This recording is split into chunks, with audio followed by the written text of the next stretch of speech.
Kia ora koutou. Welcome everyone, both in the room and online as well. We've just started our webinar link, so we are going to be recording this session, so just be aware of that if you're asking questions later on, and we are capturing this so that you can access these resources later as well. It's really exciting to finally be able to welcome you to our 2021 Commerce Teachers Day. And like many things this year, it felt it wasn't going to happen for quite a while. We had changed the date at least once. Internally, I think we changed the date about 3 times, but I think we promoted one date and then moved it. But it's really exciting to be able to see some old familiar faces who I've seen a couple of these before.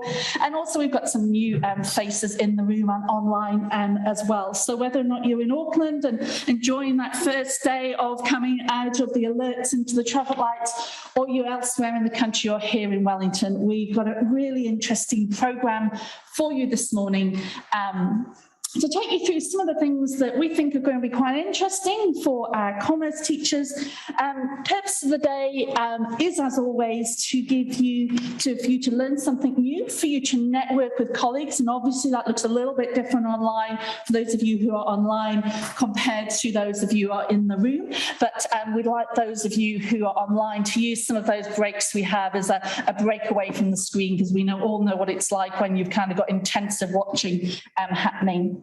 It's also an opportunity not just to network amongst your fellow commerce teachers, but also to meet some of our staff. So we've got some of our Wellington School of Business and Government senior leaders joining us at morning tea and lunchtime as well. It's an opportunity to access some case studies and examples and data that you might take to the classroom. And we'll also talk a little bit about what we do here at the Wellington School of Business and Government as well. I will do a couple of introductions just as we're getting going. I'm ably supported here today by Jackie and Rachel. Rachel Thacker is in the room. She's waving to those who are on campus with us. Rachel is our engagement manager and is sort of the brains behind activities such as this. And she's really your go-to person if you want any follow-ups around some of the things that we talk about today. I'll talk a little bit later about some resources we can share with you. Those on campus, we've got some takeaways for you, and you should hopefully have found a green bag if you're one of those who headed straight to the back of the room. I think we only put green bags in the first 5 rows, so at the break, come and grab one from further forward. Those of you who are online, we don't want you to miss out either, so we've got some things we can going to follow up and share digitally, but also if you'd like any of the physical resources that we talk about, again, Rachel's your go-to around that, as well as things like school visits, which I'll mention in a moment. And then many of you will have met Jackie already, who's out there running the welcome desk. Jackie will be here throughout the day, and she's our person that if you're not sure where the morning tea is or where your special dietary requirements are, etc., Jackie is the one to hunt down. She'll know where they are. I'd also like to introduce Nicola Lancaster, who's also joining us today. So kia ora, Nicola. Nicola is Careers Engagement Manager for Chartered Accountants Australia and New Zealand. Nicola's colleague Rebecca will be speaking on our panel about the future of accounting later on. But Nicola is here throughout the day, so grab her at morning tea or at lunch. If you'd like to hear a little bit more, there's actually, for those on campus, in your pack, there is actually some information from CANS that you might want to follow up with, and we're going to share a digital copy of that to those of you who are online as well later. So hopefully, hopefully everyone can access this. If you are online and you've got any questions, do pop them in the chat. Rachel will be manning those, and I'll also be watching that as well as we get our presenters in. Now, I don't think I actually told you who I was, so I probably should have that on the next slide. So I should have said, kia ora, my name is Karen Smith. I'm Professor of Tourism Management here, and I'm actually here today in my role as Associate Dean Learning and Teaching for the Wellington School of Business and Government. I think this is my 3rd Commerce Teachers Day, and it's always really nice to actually hear from those who are essentially our pipeline who for the students coming into our programme.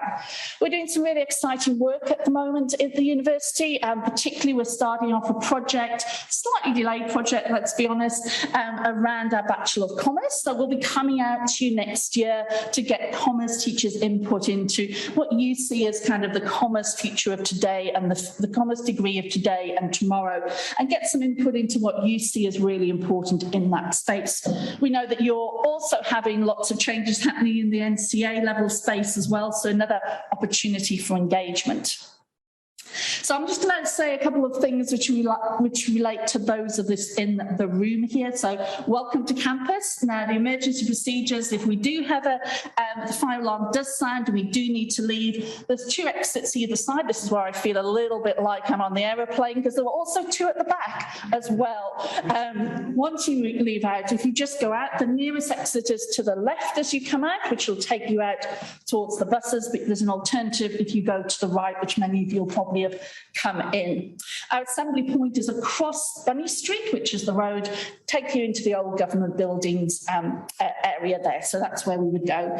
And if we do need to leave in a tsunami, we are head towards Parliament, which is slightly higher than we are. Obviously, we've got our COVID protocols as well, and I think we're all learning what it is to be in a different traffic light levels. I know a few people were a bit thrown this morning at Vic Books that it was your first chance to show your COVID pass.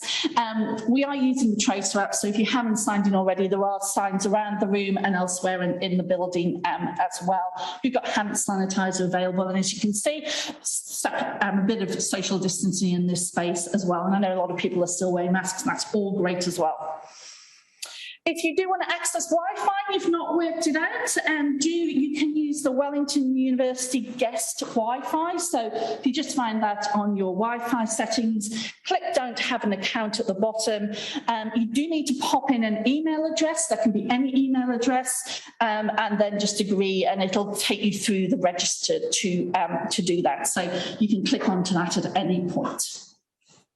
Now, for those of you who are online, this actually is not what it looks like, because I hadn't realised we were running this online as a webinar. So ignore the first 2 things, because you can't do those, but you can do the thing on there. So we've got the chat function working for those of you online, and please do it. Great opportunity to introduce yourself. It will be lovely to see where you're joining us from today. You can also chat in there. You can put questions in there, but you can also use the question and answer box as well. So, and we'll be monitoring those through the session, and we'll give you opportunities when we have some question time. We'll pull on the questions from online as well as in the room. So we've got a busy day ahead, or busy morning ahead. So once I finish up, we'll be welcoming Ben Waka. He's a lecturer in Organisational Behaviour here at the university, and he's going to talk about lay theories of expertise. He's actually backed by popular demand. Some of you will have seen Ben present in the last couple of years at other Commerce Teachers' Days, and he's bringing something new to us today. We've then got Dominick Stephens, Deputy Secretary, Chief Economic Advisor at the Treasury. He's going to give us some changing thinking on the housing market. I'm sure that's all very top of mind for many of us, and looking at things like interest rate, taxes and land supply. And we're always really pleased to be able to draw on those government links that we have here at the university. Well, then about just after 11, be taking a half-an-hour break. So those of you online can go and grab your cup of tea and biscuit. Those of you on campus, we've got morning tea on the mezzanine floor. You can access it through the front and go up the stairs, or you can actually head out the back of the lecture theatre and walk around as well. We'll then be back in here at 11:35 for Associate Professor Christian Schott. He's one of my colleagues in tourism management. He's going to talk about keeping it real and looking at situated learning in the real world, and talk about some of the projects that he's been involved in places like Fiji and Peru, using virtual reality and looking at sort of virtual field trips as a learning tool. And then we're rounding off the session with, I think it's going to be a really interesting panel on the future of accounting. That'll be chaired by my colleague Sendirella George, who's a senior lecturer in accounting. And we've got 3 great panellists from XRB. We've got Rebecca Kennedy, Nicola's colleague from Chartered Accountants Australia and New Zealand, and I realised I should typo it, should say accountants. And then we also have Daniell McCoy from the BDO Wellington. So they're going to come on. I've seen some of the prep questions that Sendirella's put out to them, and I think they're going to be transversing a whole range of different things, from things like climate change, looking at different forms of reporting. I think there's going to be some interesting things coming out. And then we'll finish off with just some closing remarks. And then again, apologies to those of you joining us on the webinar. We are going to be breaking here for lunch, and join us upstairs again in the mezzanine floor for a bit more networking there. We've deliberately kept it a bit shorter this year because it can be quite challenging if you're spending lots of time on Zoom over the morning, but I think hopefully we've put together an interesting programme there. But as always, we're really keen for feedback, and we will send out a survey for feedback. But if you have any suggestions or comments during the day, I'll be about, Rachel and Jackie will too, so please do let us know so we can start planning for next year. All right, so many of you know the university quite well, you're regular attenders here, but it's always worth us just talking a little bit about who we are and what we do. So Victoria University of Wellington, Te Herenga Waka, has a long history. Te Herenga Waka essentially means the mooring place of canoes, and that's kind of how we're increasingly thinking of ourselves as a university, a place that people from different places, from different parts of the country, and indeed different parts of the world, can journey to, hitch their waka whilst they study with us, and then sail away with the knowledge that they have taken, and keep connected as well.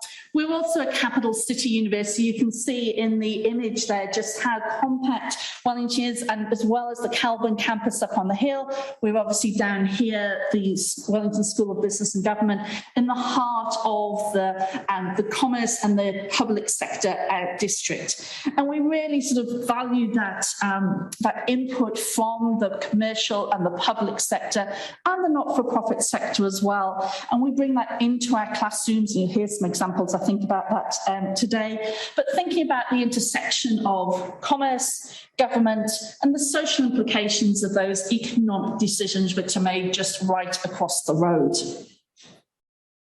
We've got some exciting things happening in our programme, so I'm just going to highlight a couple for you that you might be interested in and your students might be interested in.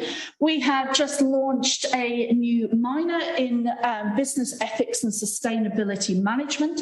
Now that can sit within the BCom, the Bachelor of Commerce, but it can actually be taken as part of any undergraduate degree. And this responds to the real sort of wealth of interest that we see with our students around both ethics and sustainability. So essentially it's 4 courses that you take as part of your undergraduate degree, and it links really well into the United Nations Sustainable Development Goals work, and Christian Schott will talk to you a little bit about that later on. So that'll actually be, we're teaching that from next year. We're also starting to teach a new marketing communications major. So we've had a marketing major in our BCom for many, many years, but we now have a Bachelor of Communication as well in the university, and we've developed and are launching a marketing communications major, which you can take as part of the Bachelor of Commerce, but you can also take as part of the Bachelor, sorry, part of the Bachelor of Communication, but you can also take it as an outside major here as well. And it's actually delivered mainly by staff from our School of Marketing and International Business here at the Business School. This allows looking at communication from very much a business-orientated perspective, and I think it's a really great one for students who perhaps are kind of wanting that sort of BA, sort of looking at some of the different top subject areas in there, but they're also wanting to think about a communications and business angle as well. So we're expecting this to be really popular choice. We also have got lots of opportunities for you to engage with us and to bring your students on site or to work with us. So in your packs, and again, for those of you online, we'll send this out to you. We host high school visits here at the university. So this is in addition to the university's various outreach programs that we have. We can also host your commerce students here on campus. And again, linking into Rachel and her team for that. So it's an opportunity. What we tend to do is we tend to bring them in, and we start off in our Atom entrepreneurial space, which is just down by the entrance that many of you would have come in, and that's a space where our student entrepreneurs actually use for teaching, but also startup businesses as well. So we have dedicated support and space for our young entrepreneurs. We then generally bring in one of our academics to do a sort of a taster lecture, usually about some 20 minutes or so, and we can generally tailor that to what you're interested in. So if you're doing a particular topic and you'd like to sort of have one of our sort of expert speakers, we can work with you to find the best person to talk to your students there. And then there's also an opportunity to have a bit of a look around the campus and also find out a little bit more about studying at Victoria University of Wellington from our recruitment team as well. We also have some posters. I think we gave them out a couple of times last year at our event. There are some available in the foyer if you are on campus. But these are largish where can business take you posters. If you would like one sent to you, again, get in touch, and I'll put the email up in a moment. Get in touch with us, and we've still got a few of those that we can send out. Really great to put in the classroom about some of the different opportunities that students can do with a commerce degree. And some of them are ones you might kind of expect, like accounting, perhaps thinking about kind of a management consultant, but also things like policy advisor, business analyst, marketing specialist, and so on.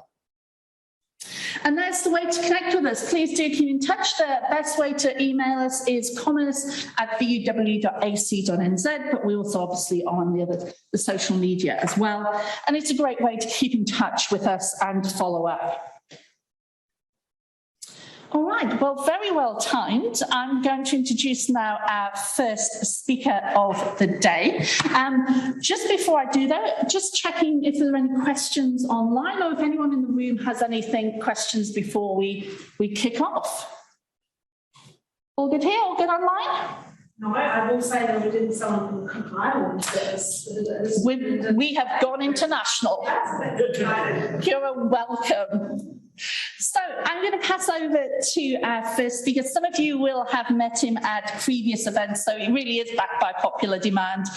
Here, no pressure, Ben. I should also point out that Ben told me yesterday that he was up at 5 a.m. this morning and has been in a 4-hour International Management Academy of Management meeting, so he's raring to go here and on point. Ben is a lecturer in our School of Management.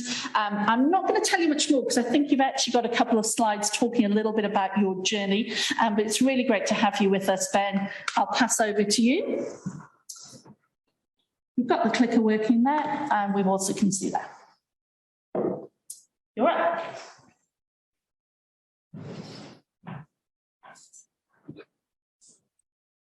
Great. Oh, kia ora koutou. I see some familiar faces from last year. Ko Ben Waka taku ingoa ko ngā tiro kaua te iwi.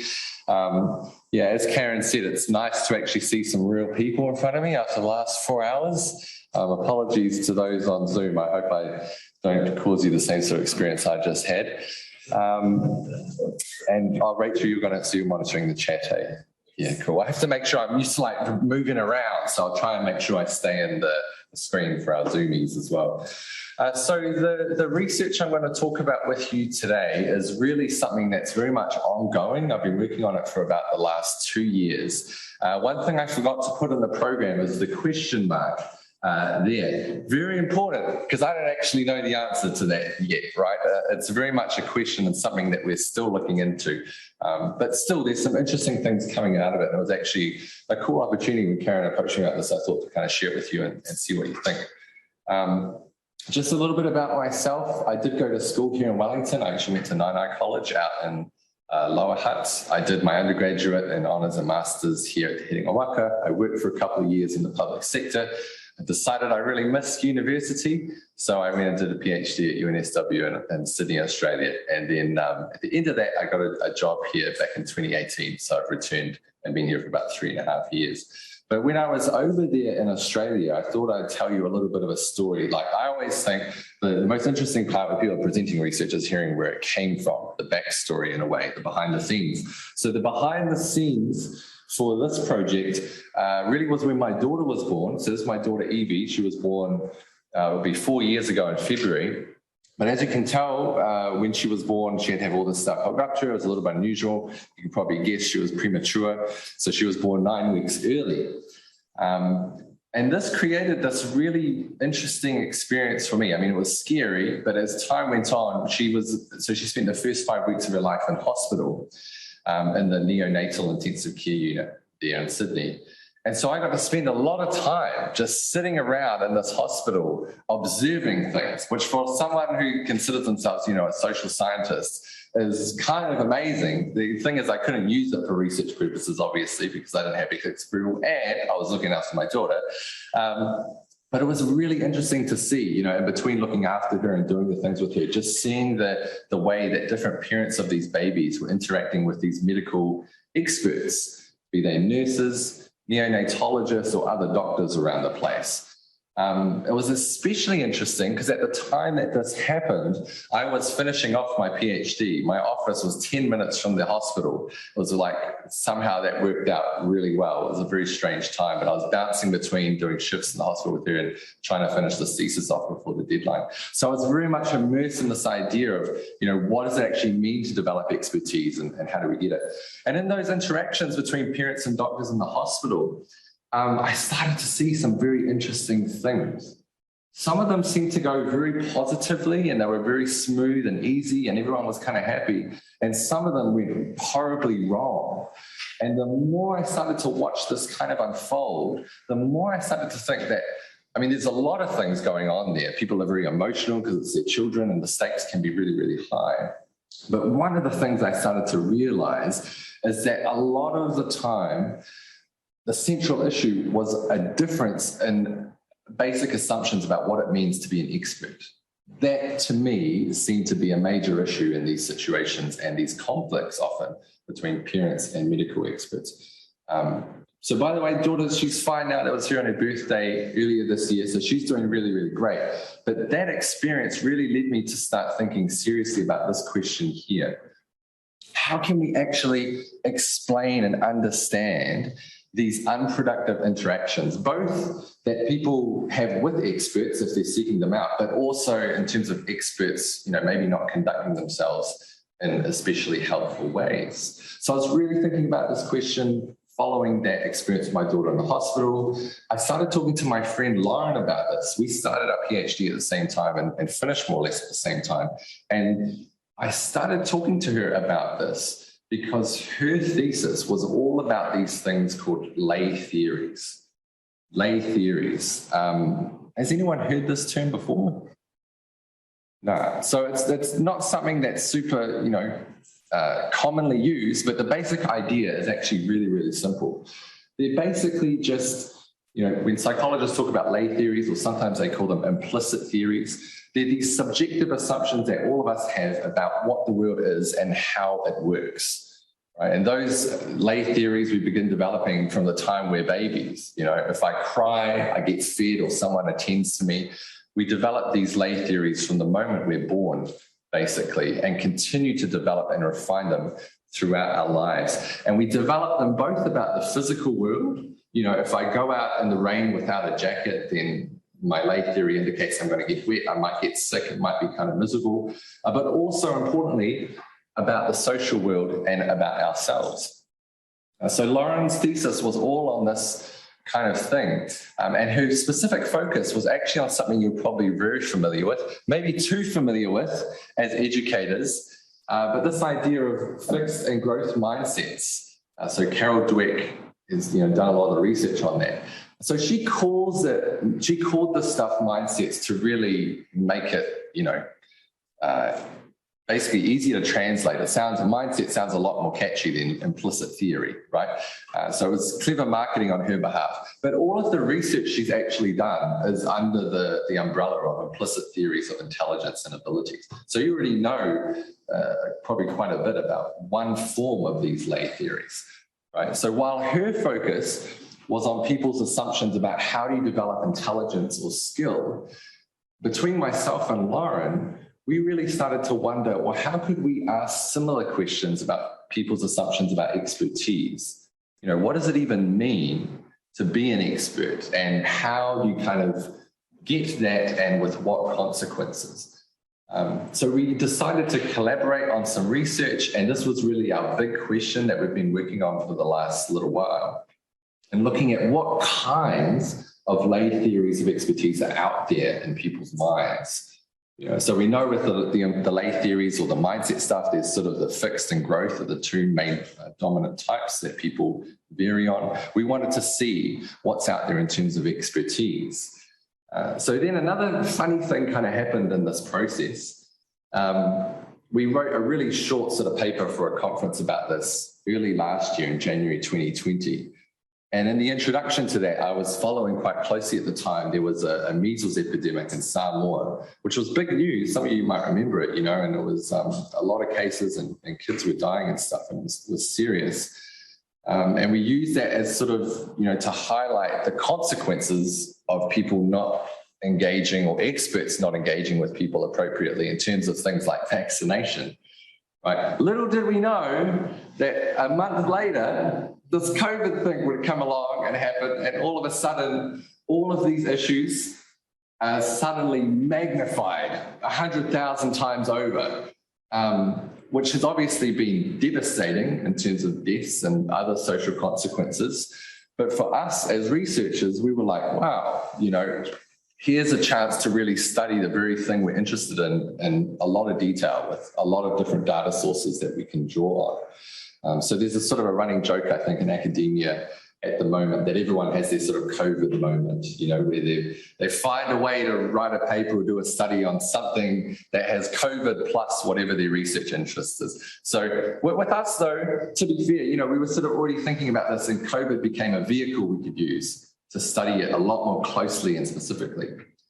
So to do this and look at these lay theories of expertise a bit more closely, we basically use a combination of questionnaires, not the old-fashioned handwritten type, but the online type, and also looking at what people were tweeting about expertise on social media, particularly in the early stage of COVID between April and May 2020. So there's a huge amount of activity on there about that stuff at the time. I'll share some of that with you in a second. Basically, we did a very simple open-ended questionnaire to start off with. We asked a bunch of people, what do you think expertise means? How do you kind of size it up? We got the tweets off Twitter, and these two alone, when we started to look at this data, we were able to just start developing some initial categories, these different types of understandings of expertise. And then we had this second phase where we got a little bit more creative.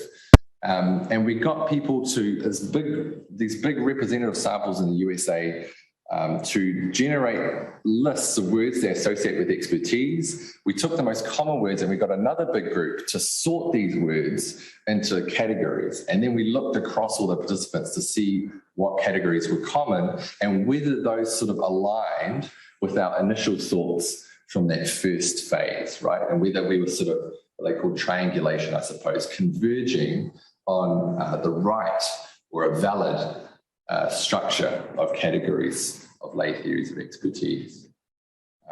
This service was really helpful for us.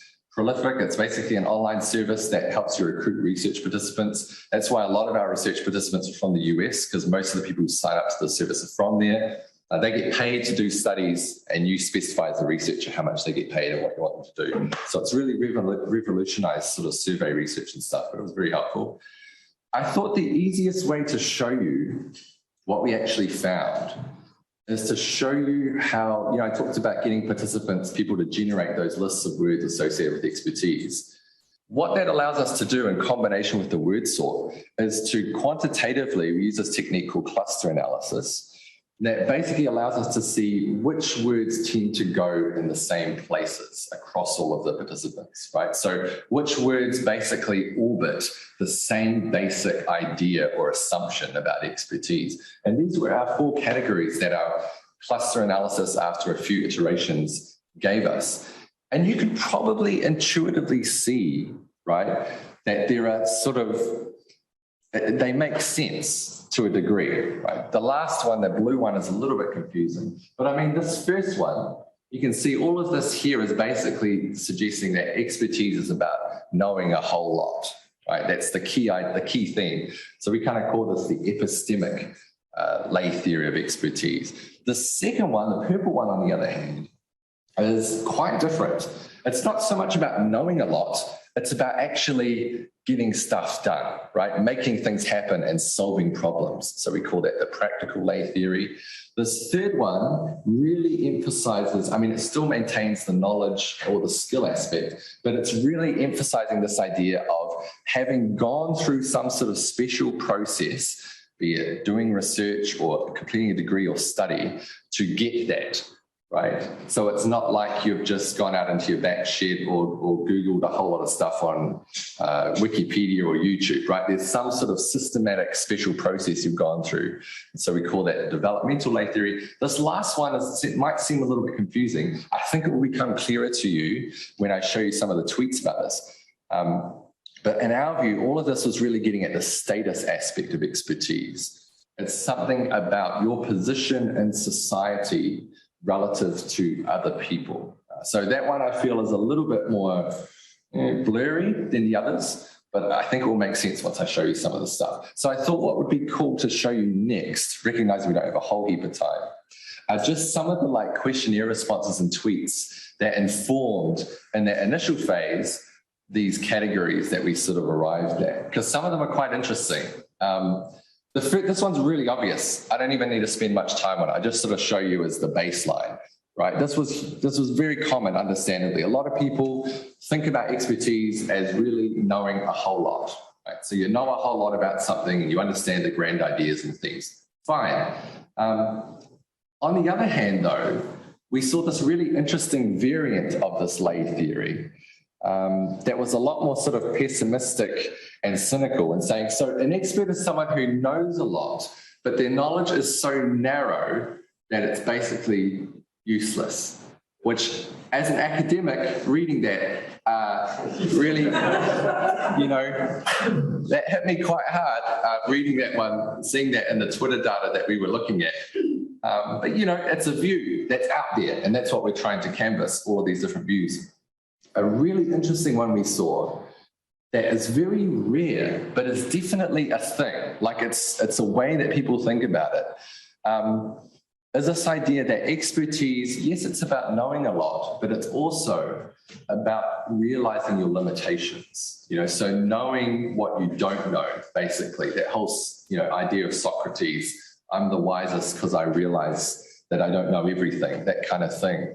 So we saw that came through in a little bit of the data as well. And I think of all the ones I'm covering with you today, I feel like this is perhaps one of the most consequential. And you see it in this tweet, right? In terms of what I talked about, those interactions we're having in the hospital with doctors and things, that sort of level of forgiveness and realizing that experts don't always get it right, but they probably get it better, they're probably more likely to be accurate than anyone else. That level of realism and sort of wisdom, I think, is super important in making or breaking those expert interactions. So a really interesting one that we saw there, a sort of variant of the epistemic.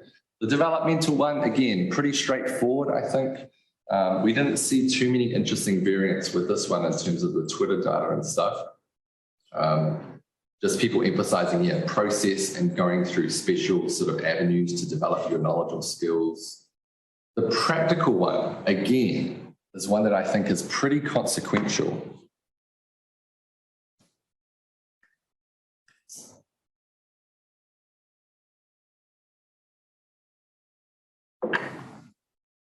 Because on the one hand, I think all of us have this to a degree, right? We do expect experts to solve problems to a degree. If they didn't, we probably wouldn't pay them much attention.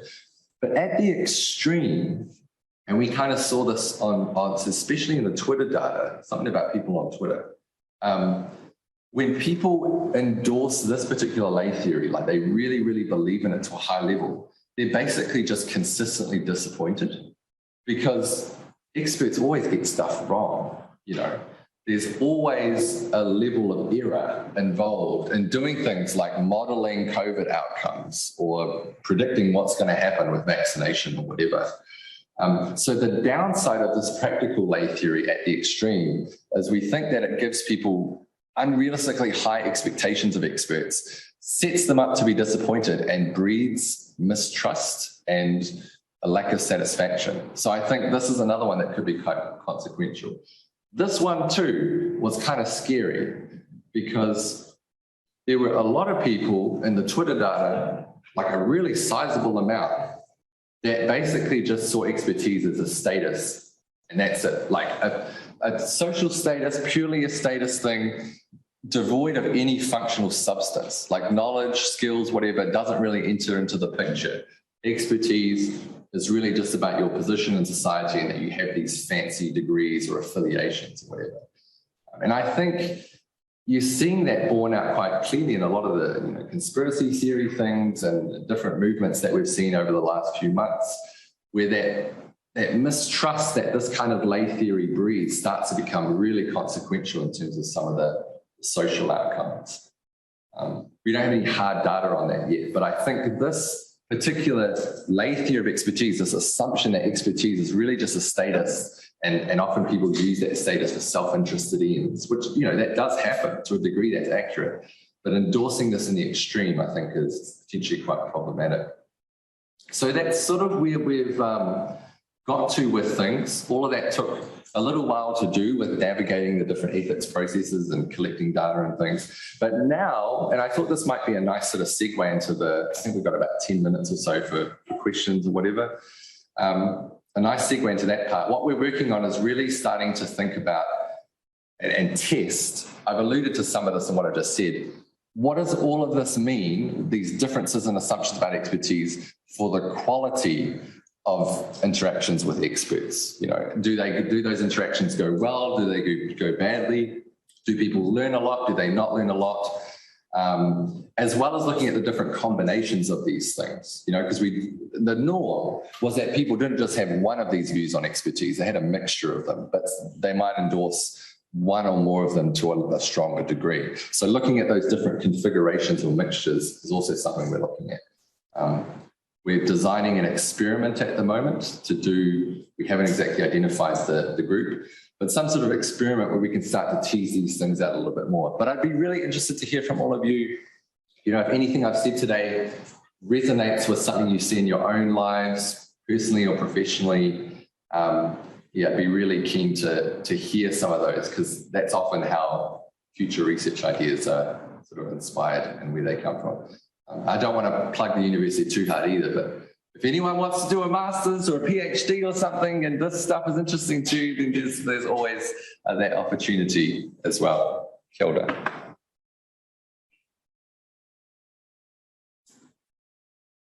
So Ben, I've popped in the chat that if there are any questions to post them in there, but we can open up the room. Yeah, sure. We've got our throw mics, which we're going to ask you to use so that our attendees online can also hear the questions as well. So depending on your skills, you are needing to action to throw this. And you don't need to hold it right up to your face, you just need to hold it out there and it'll pick up your voice. Yeah.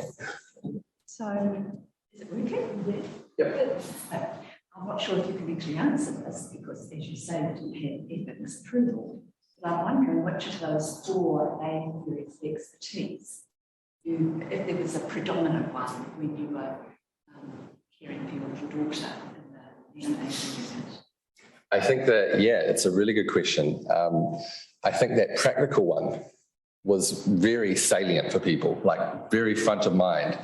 But I think I totally understand that, because it's your child is there, they might have an issue or something.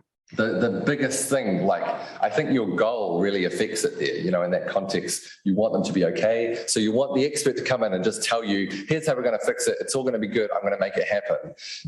But experts, that's kind of the thing we've found, that's the cruel paradox in a way, is that the more you actually develop a lot of knowledge in an area, the more you actually realize how little you know. So the more likely you are to actually hedge things and qualify, because you don't want to, come off as overconfident. So I think in that setting, the major problem was that a lot of people were very high on this practical lay theory and it was very front of mind for them. But a lot of the doctors and the nurses who came in very much had that sort of Socratic thing going on that I mentioned, and seeing expertise, a core part of this is knowing what my limitations are and communicating that. But because of the misalignment, you had these conflicts and these issues and a lot of, disappointment and frustration.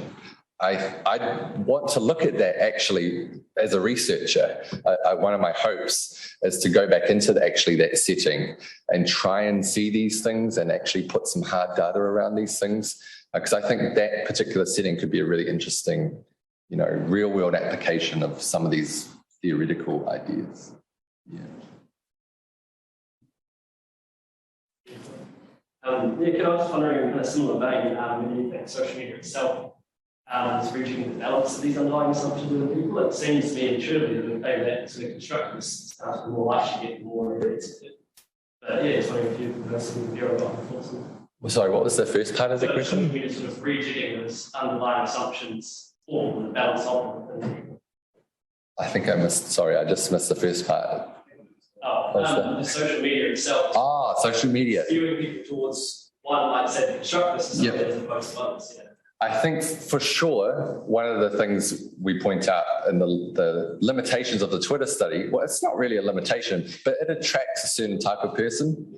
So what was interesting to us, I don't have the graphs here, but when we looked at the questionnaire data, which was from, I'd say a different sort of subset of the population, the epistemic, the practical ones were very high. The one that we most commonly saw amongst the Twitter group was the constructivist one, and that very cynical expertise is just a status thing. We saw that as the most common. So there's definitely these differences between subgroups. And I think that the social media platforms themselves do play a role in that, right? Because it's all about, on Twitter, you only have, 280 characters now. So it's whatever is the most sort of bold and confident sounding claim tends to get retweeted and amplified. And the guy who's on Twitter going, well, it's sort of like that, but it's also kind of like this. And maybe, I don't know, no one's going to retweet that, right? So that is kind of the central problem in a way, because that latter view is probably actually, depending on what view you have, but probably more actually reflective of real expertise in a knowledge sense. Yeah. I don't think we've got any questions come through yet on the chat, but if anyone online does have a question, please pop it in. And others in the room. Hi, we're just passing it along here.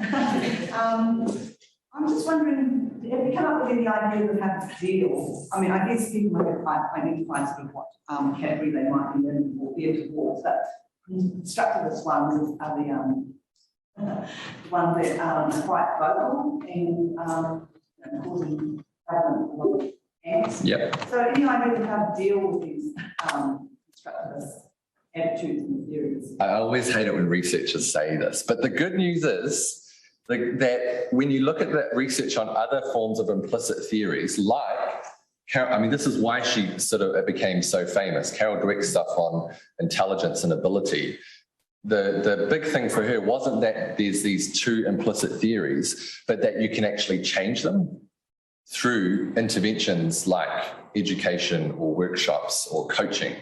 So our hope is that maybe the same principle applies to lay theories of expertise, and that if you design an intervention in a way that you can actually manipulate and change a person's mindset about expertise, it might actually result in better outcomes. So there is a precedent there in terms of research on other forms of lay theories that suggests if with the right approach and the right effort, you can change these things.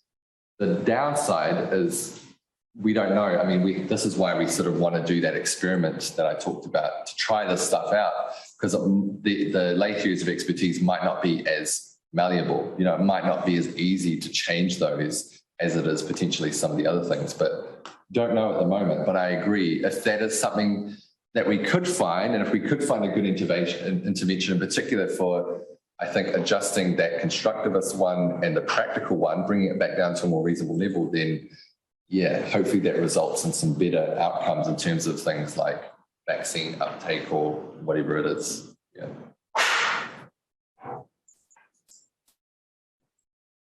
Any other questions?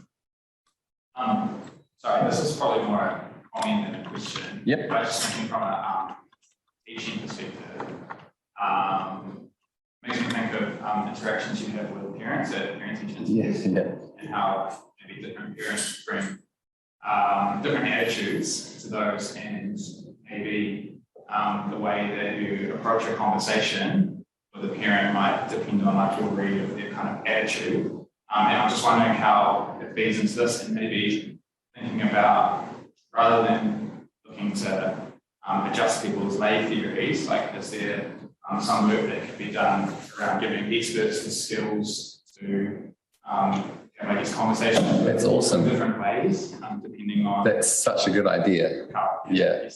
They identify the lay theory. That is a really cool idea, right? Because it's not just that. I mean, the ideal thing is that if you could have an expert like a teacher or a doctor or whatever to have the skill to be able to sort of shape it in real time, right, with the person they're interacting with, e.g. the grumpy parent or whatever at the interview. Yeah, I think that's an awesome idea. I think the first step would be, to what extent are these things changeable? And if they are, then the next step is how can we train and equip people in these important positions with the skills to actually do that, you know? Because it's hard, you know, like if you've ever talked to anyone who endorses maybe some of these more outlier things like the constructivist one really strongly, it's a really hard thing to do. And often none of us really knows where to start with that, about how to sort of work their mind around to a different perspective. But I think that's an awesome view. I'd love to look into that in the future. Yeah. I might have a question online, so let me just pull up the chat so I can see there.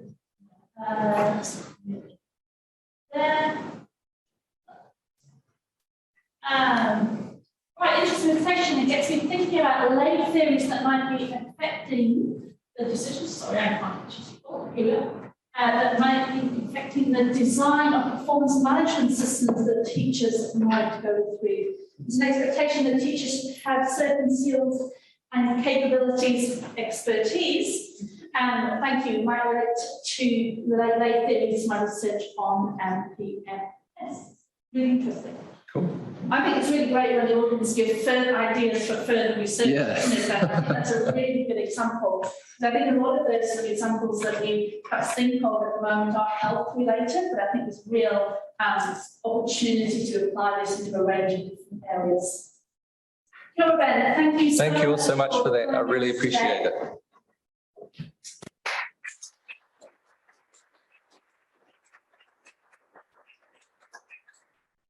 Now, whoever has the blue box, I'll just get you to throw the blue box.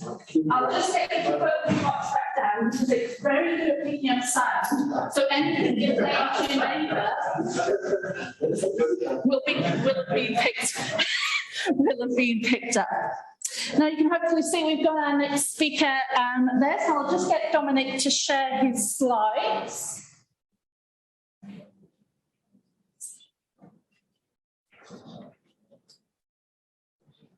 Kia ora, Dominick. Kia ora. Are those slides kind of working? And they have come up. We can see those. That's all looking good. Let me introduce our second speaker joining us over Zoom. It's really great to have you, Dominick.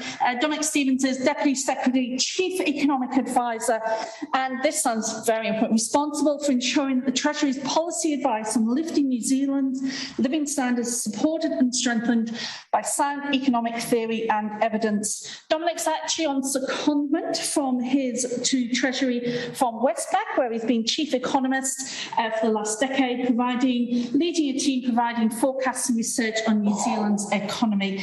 Has a number of roles, including membership of the Westpac Sustainability Steering Committee. And Dominick, we've got a speaker talking about sustainability after the break, so it's a very good topic there as well. Dominick's actually going to talk to us today about New Zealand's housing market and the importance of interest rates and urban land supply. Dominick, do you want to just say hello so we can check the sound levels here and online? oh, kia ora koutou katoa. Can I just ask, can you see me? We can see you as well, yes. Oh, brilliant. Oh, that's fantastic. And you can see the slides. So let's just check that the slides transitions work. All good? They do work excellent. Okay. I'm just going to check in the room if the sound's okay there. Yep, can see some nods from the back. All right, so I'm going to go and sit down. Again, we'll be monitoring the chat. So if you do have questions as we go through, do pop them in there. Dominic, don't worry about monitoring that. We'll let you know when the questions come through. Go on, over to you, Dominic. Okay, tēnā koutou katoa, ko Dominick Stephens tuku ingoa, no te tai ohanga aho. So thanks very much for introducing me and welcoming me to the stage today. I can't actually see you, but I'll do my best. And there's actually a little bit of an echo coming through to me. Perhaps that might be something. Is there anything we can do about that? I'll just sort it at this end. I think we've left out. Yeah. Okay, thanks very much. These are days of COVID, and this is how we do things. We make do, and we do the best that we possibly can. I'm actually, although I'm Deputy Secretary at the Treasury, which is Wellington based, I live in Auckland. So I was commuting to Wellington sort of for 3 days a week until August, and since that time I've been stuck in Auckland, working from home in a Wellington job, which it's actually worked really well. So. Okay, so what I'm here to talk about today, I've got 45 minutes in total, including questions, is I'd like to convey the way that we are thinking about housing or house prices in New Zealand is changing. So I think there are common ideas about how housing markets work that I think have been severely challenged by the data over the past year, but in my view have been severely challenged actually over 20 years. And new thoughts about how housing markets work are sort of coming to the fore within government. And you'll notice there has been some change in the government's, government policy statement on housing and urban development is really focusing more and more on the availability of land for development rather than construction of dwellings on top of land. Okay, so as I say, I'll try and I gave this presentation the other day and it took 55 minutes. So I'm going to try and get through it as quick as possible so we can have some time for discussion. What I'm going to start by doing is challenging three, I think, quite embedded ways of thinking about the housing market in New Zealand.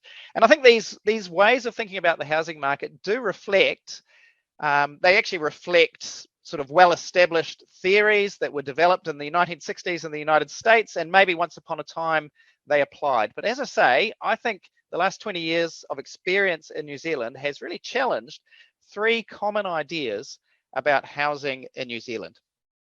The first, I have to say, when I talk to people, I think most people have an idea that house prices in New Zealand are really expensive because, well, they observe that we do, in fact, have a housing shortage. So we know that more people are squeezing into fewer houses in New Zealand. We know that there's homelessness. And I think most people connect that to the really high house prices that are out there and kind of think, well, the mismatch between the number of people in the country and the number of houses we've got is what's caused house prices to go up. So often theories of what's driven house prices sort of hark back to, well, there's been a lot of immigration recently and that's what's driving prices up, or there's not enough responsiveness in the construction sector, so the shortage of construction is what has driven prices up. As I say, this idea has been severely challenged over the past year and a half. So it's a year and 3 quarters now. Since April 2020, net migration to New Zealand has been essentially zero since April 2020. So more than 18 months of very, very low population growth. The other thing that's happening is that the blue line on this chart, the number of dwellings being built each quarter is absolutely booming and is at its highest in over 40 years. It's much higher, more than double what it was 10 years ago. So construction's booming. Population growth is very low. The idea of many Kiwis returning from overseas is actually a myth. Population growth has been very, very low, yet house prices have risen at 30% per annum. And I think that's a very severe challenge to the idea that physical supply and demand of dwellings drives prices. You might sort of say, okay, well, yeah, but COVID is kind of an exception and things are a little bit different. So that's fair enough. But I think the challenge to this idea is much deeper than just the past 18 months. Actually, if we go back over the past 20 years and we look at what's happened to prices and rents relative to inflation over 20 years, we have to sort of scratch our heads at this point and say, well, if it's all about supply and demand, so people, getting shelter over your head is the problem, and people paying up for houses because they're short, well, why haven't rents risen? Because rents relative to inflation have actually risen 26% over 20 years, which is pretty much in line with what's happened to income growth over that period. Whereas house prices have risen, last I looked it was 336%, but that was a month or so ago, it's probably 350% now. The increase in house prices is an order of magnitude different to the lift in rents. And again, if it's really about just a physical shortage of shelter, surely some of the people squeezed out of purchasing houses would have gone into the rental market. So why haven't rents risen more? And sometimes people say, well, it's because if they're very fixed on an immigration link, they sort of say, well, the incoming people want to buy, they don't want to, different markets. But that just doesn't hold water at all. We then have to ask, why are landlords paying such a massively higher price relative to the stream of rents they're earning than they were 20 years ago? So this blowout in the price to rent ratio is actually the biggest thing that needs explaining in the New Zealand housing market. And just in case you think that this is a sort of a theoretical idea that if we really were short of houses, both rents and prices would have risen, we can have a look at what happened to Christchurch after the earthquakes, which is a great example, or a very unfortunate example, of what happens when physical supply and demand of dwellings changes really rapidly. So in Christchurch, I've got two charts here. Christchurch house prices relative to the national average on the left, rents relative to the national average on the right. And actually, as you'd expect, what happened, we wiped out 10,000 houses overnight, and rents went through the roof to a greater extent than prices. And these are actually graphed on the same axes. Rents went through the roof to a greater extent than prices. Over time, we built a load of houses in Christchurch. Both rents and prices moderated relative to the national average. And more recently, what you've seen is Christchurch behaving pretty much the same as the rest of the country, with prices exploding while rents are kind of more or less stable. So we really do know that when you're short of houses and when you build more, rents and prices both respond together. The final challenge to this idea of physical supply and demand as the driver is, well, unless different places in New Zealand were perfect substitutes for one another, you'd surely think that the places with the most population growth were the ones that had seen the highest house price inflation. But that's not true. This scatter plot shows all of the territorial authorities in New Zealand. It plots them by population growth on the horizontal axis and house price growth on the vertical. There is no correspondence at all between population growth and house price growth. And in fact, there are 4 territorial authorities where population has shrunk over 20 years, and they've had absolutely massive house price booms.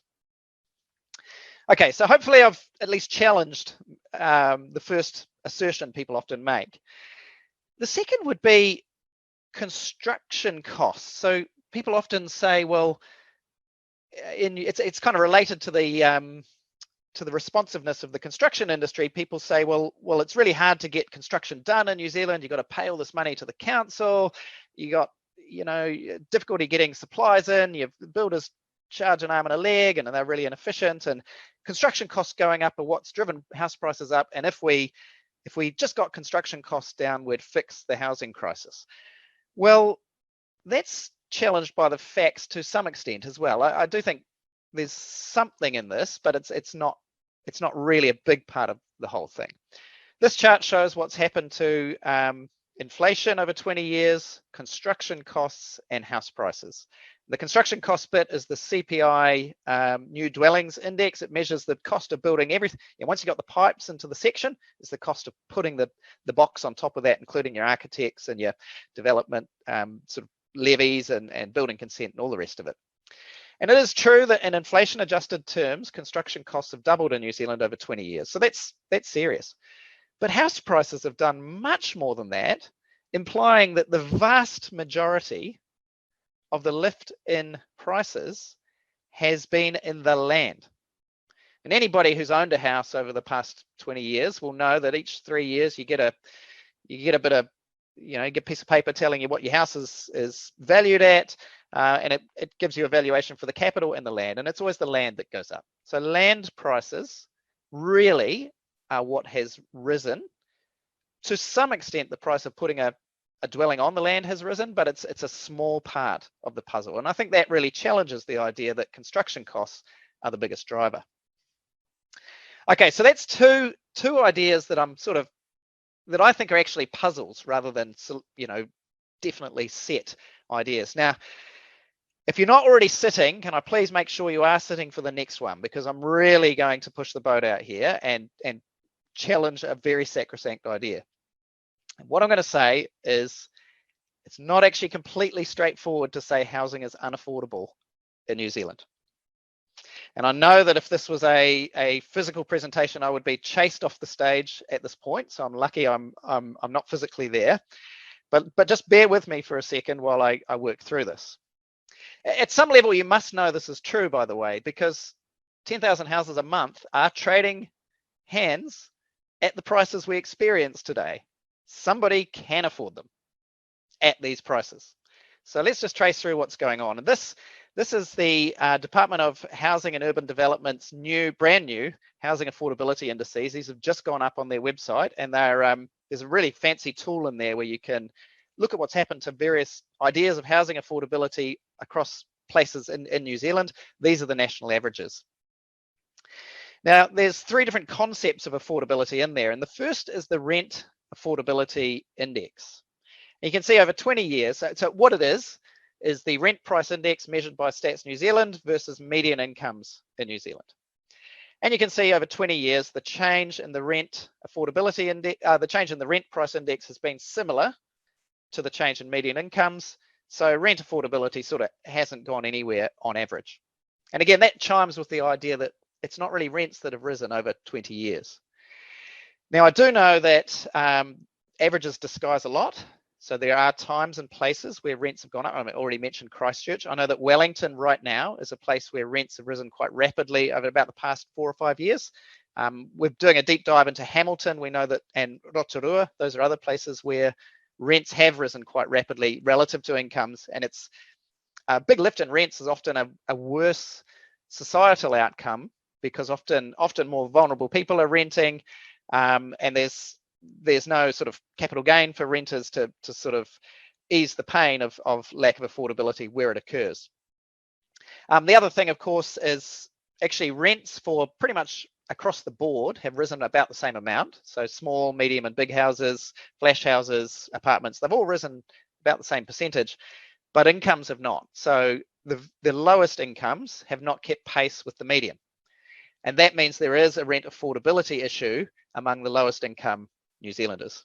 So I'm not diminishing any of those social issues, but when we diagnose the housing market overall, and I'm sort of stepping back and looking macro here, rent affordability is not the place that we are looking. And in fact, on average, rents have risen at about the same speed as incomes over 20 years.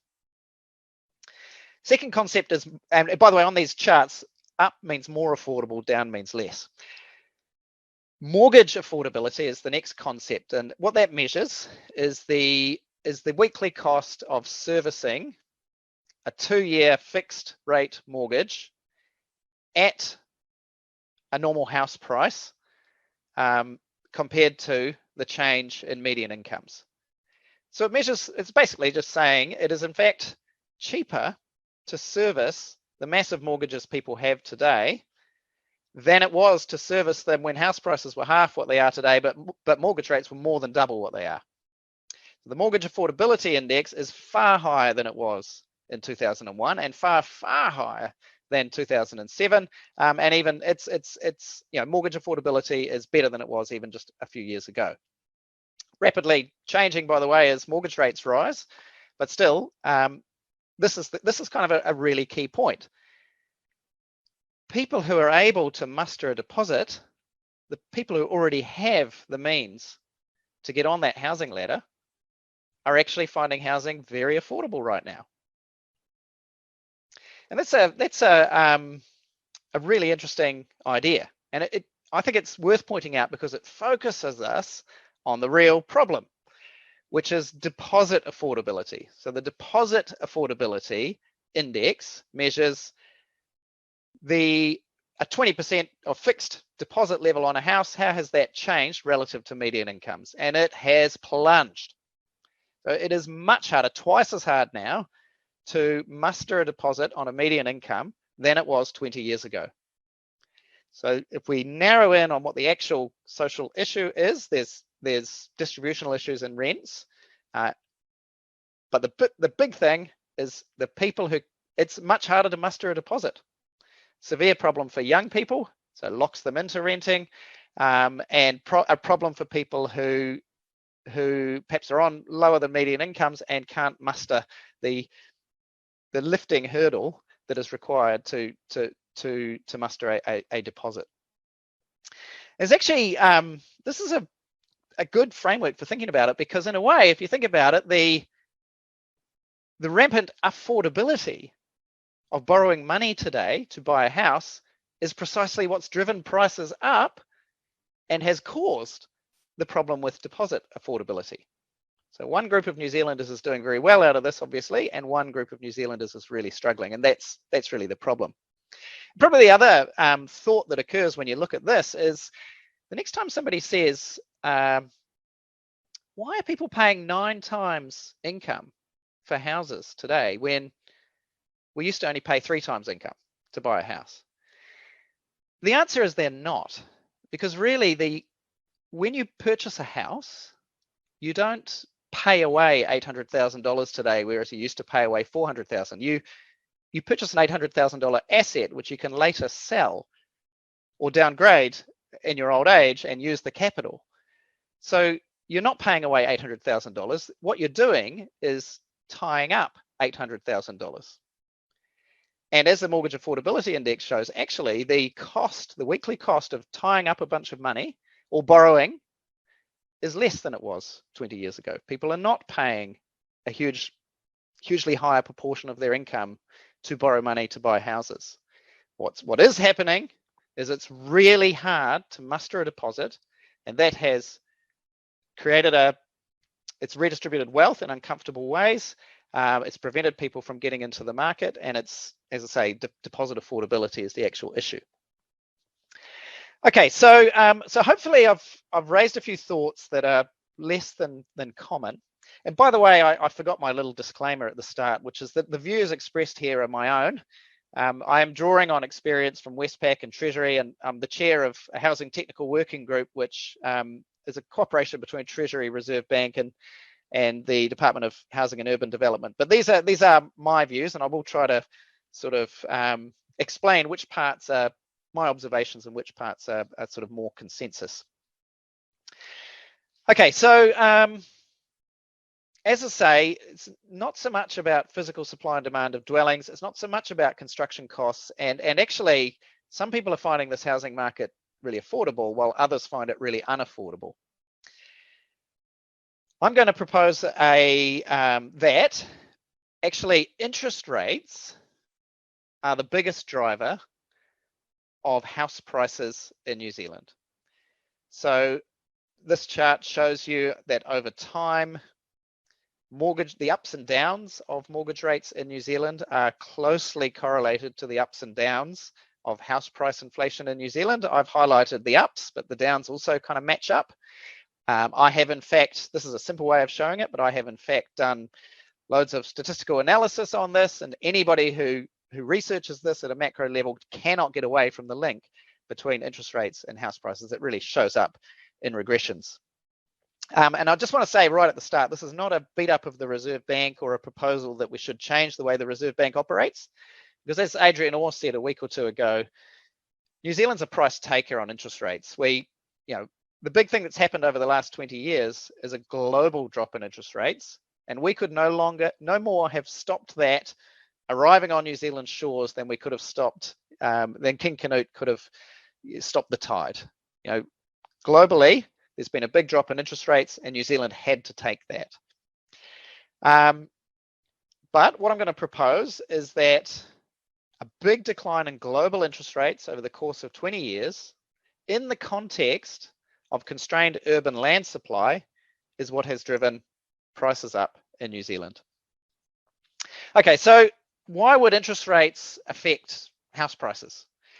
And I am going to do a little bit of, get into a little bit of sort of basic economics here and a few little equations and things. Basically, the rental yield on a house should bear some kind of a relationship to the interest rate. Because after all, if you could borrow money at 2% and then buy a house, rent it out at 10% of what it's worth each year, well, there'd be a load of demand to buy houses, house prices would go up and the rental yield would change. So rental yields need to bear some kind of relationship to the interest rate. And we can flip that around and just say, well, the price is related to the rent divided by the interest rate. This is standard asset pricing theory. This is how companies are valued. This is how shares are valued by equity market analysts. This is how commercial property operators work.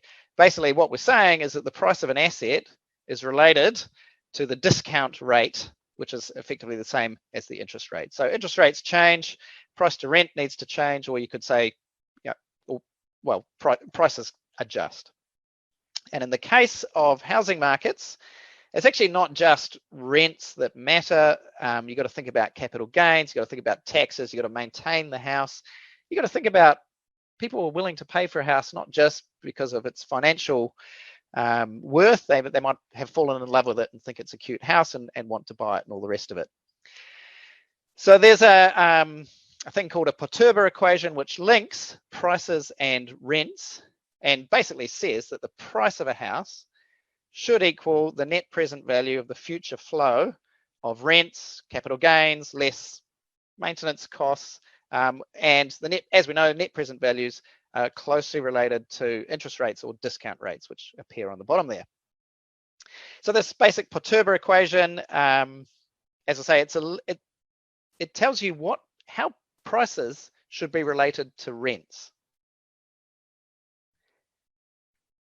I first came across this in 2006. I was asked at Westpac I just started at Westpac, and the chief economist at the time said, house prices are going through the roof and we all know it's a bubble, but why aren't rents rising?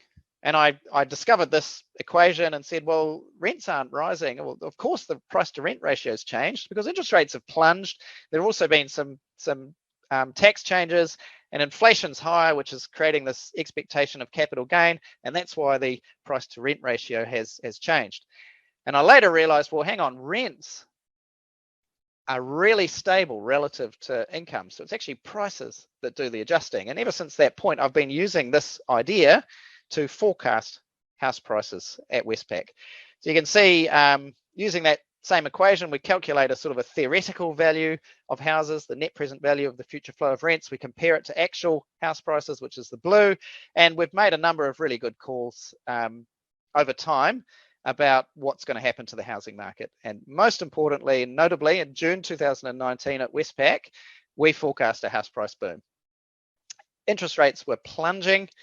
This model was telling me there's lots of upside in the housing market. House prices actually fell that quarter, but they were very, very slow at the time. The other thing that happened was capital gains tax was ruled out by the Prime Minister. And we said, I think house prices are going to take off. I do get a little bit, I get a bit upset when I hear people saying that nobody predicted the house price upturn. In fact, we consistently forecast one from mid-2019 to the present, at least at Westpac. And I think, in the spirit of things are changing, I think the past year for a lot of other organisations has brought this type of thinking to the fore. At Treasury, for example, we are using this type of modelling and this type of thinking to help with forecasting, and we are we've adjusted the sensitivity.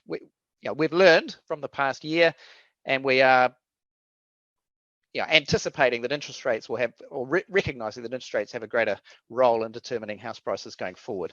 Reserve Bank's the same. They're using a similar model to assess the sustainability of house prices. It's similar. They're using a different interest rate in their model, so there are differences, makes it all look sort of much smoother, their sort of theoretical house price valuation, but it kind of says the same thing, which is that, look, over the past 25 years, the lift in house prices is explainable by the drop in interest rates. Okay, but as I mentioned, why would, well, I think I've explained that the price to rent ratio needs to bear some relationship to interest rates. So therefore interest rates, when interest rates change, price to rent ratio needs to change. But how do we know which out of prices and rents moves? And on that, well, it turns out that the land market really matters. The availability of land really matters. I'm going to take a step back here and run through, I'm just going to get you to imagine two different worlds. One where land is completely fixed in supply, and one where land is very, very abundant. I'll start with the abundant land idea, because I think that underpins many of the traditional ideas in housing market thinking in New Zealand, and underpinned a lot of research on the housing market, as I say, that came out of the US in the 1960s. So the usual assumption is that there's lots of land, and if you need more of it for a city's growth, all you need to do is buy more off the farmers at the edge of town. So land prices are therefore sort of fixed at what land is worth to a farmer.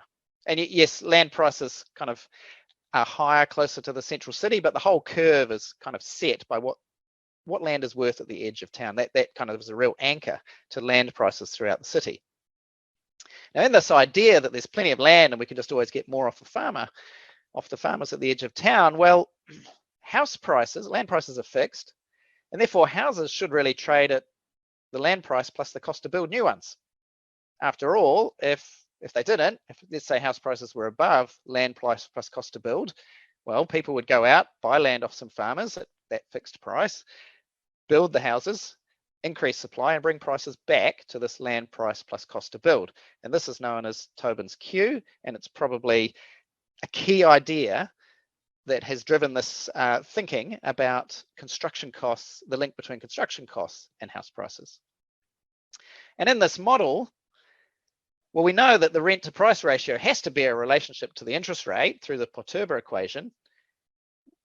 We know that house prices are sort of anchored to land price plus cost to build, so it should be rents that adjust. You know, interest rates fall, it should be rents that fall to make the rent to price ratio make sense. So again, in this world, just to trace through, you know, a drop in construction costs. Let's say we free up the construction market, engineer a drop in construction costs. Well, that'll change the cost to build. House prices will come down. Rent to price ratio still needs to reflect what's going on with interest rates, so rents will come down too, and we'll have a great solution. If interest rates change, as I say, drop in interest rates will happen. Actually, at first, what would happen is there'd be a lot of demand to buy houses because investors would know, well, they can borrow money now, buy a house and rent it out. So there'd be more demand to buy houses. That would stimulate construction activity.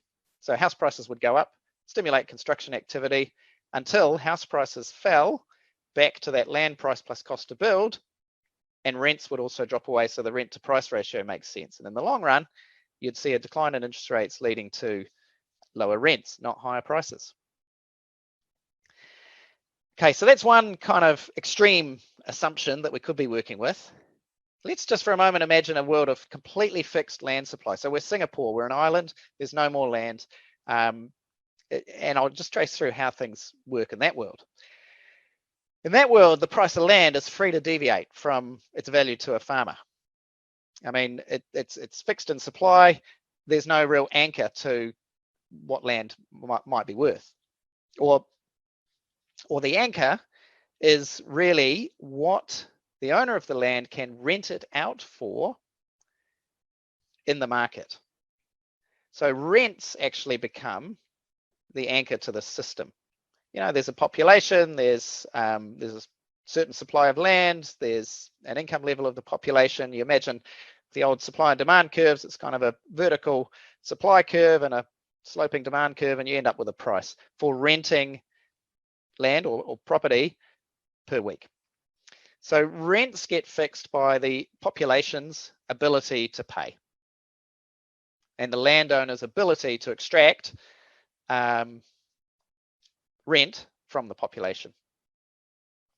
So rents are kind of anchored to incomes. House prices are what adjust to make sure the rent to price ratio makes sense. And then we have to think about, okay, how do you value land in that world? No, it's called residual value. So a plot of land is worth what you could sell it for if you had a house on it, less the cost of building that house. Now in this world, if you get construction costs down, all that does is change the residual value of land. So again, what you can rent things out for is fixed. House prices are therefore have to be the net present value of future flow of rents. The owner of an empty plot of land finds that, well, construction costs have fallen. Well, it's cheaper for that person to put a house on the land and sell it for the going rate that house prices sell at, so the land is worth more. So a drop in construction costs just gets captured by the landowners. And in this world, when interest rates drop, well, what happens is the rent to price ratio, rents are anchored, so it's house prices that adjust, but that actually gets captured by landowners, and there is no change in the value of a house plus land plus a house on top, less the cost to build. So no reason for a supply response of any kind. In other words, change in interest rates just gets captured entirely by the owners of the land. And by the way, in both worlds, both the completely abundant land and fixed land world, as I've mentioned before, a migration surge, for example, should lead to both house prices and rents rising together temporarily. In the plentiful land world, what will happen? There'll be a migration surge, there'll be a shortage of houses, people will want to buy them and rent them, both prices will go up. House prices will exceed the land price plus cost to build, more houses will be built, and prices will come back, both prices and rents will come back to where they were before. So you should see both moving, and it should be temporary. And it's kind of the same thing for an earthquake, or government goes and builds a load of houses, temporary, and both prices and rents are going to be affected. And it's the same thing in a fixed land supply world. You're going to get a lift in demand to rent, which actually changes the fundamental value of a parcel of land and may encourage the owners of the land to switch its use from farming to urban land. That is the supply response and will bring both rents and prices back down. The only thing is, in this fixed land supply world, you should get a mostly temporary lift in both rents and prices, but there is, if you've got a fixed asset, you've got only so much land and you're chucking more people at it, there probably is a fundamental change in number of people versus availability of land, so you will get some residual change in both rents and prices. Okay, so hopefully I've kind of worked through the way the world should work in the traditional assumption and in this alternative world of sort of fixed land supply or difficulty in expanding land supply. And let's think about different theories of the house price boom and draw conclusions about which is which. So if physical supply and demand of dwellings is your theory, you should see both rents and prices rising, and you should see differences in house price inflation across locations. And as I say, that just is not what we observe in New Zealand. If construction costs were the driver, you should see both house prices and rents rising. You should see house price increases similar to construction cost increases. So in other words, the price increase would be mostly in the buildings, not in the land. And that is absolutely not what we've seen in New Zealand over 20 years. If declining interest rates were the driver, well, you'd see the house price to rent ratio blowing out. You'd see house prices rising everywhere around New Zealand and around the world. And actually other asset prices would be rising too. Shares, Bitcoin, everything would be going up like crazy because interest rates have fallen. It's driving all assets up. And that's exactly what we see. And again, I have mentioned an interest rate decline, and if there was abundant land, it should drive rents down, not prices up. So constrained urban land supply may be part of the puzzle here too, because what we've seen over 20 years is that interest rates drive prices, not rents. Other evidence in favour of constrained urban land supply is that rents are relatively constant relative to income, suggesting that owners of land are extracting what they can from those who live on the land. And the price increases that we see are mostly in the land, not the buildings. Okay, and then I've characterised things here in a pretty crude way. I mean, the truth is that New Zealand lies somewhere on a continuum between sort of fixed urban land supply and perfectly elastic land supply. We don't know where we are on that continuum, and I mean, I've got my view. There's disagreement. There's lots of research on the topic. The Housing Technical Working Group that I chair, this is the question I would really like us to research and discover. And probably more importantly, in a matter of more debate, is what could shift this?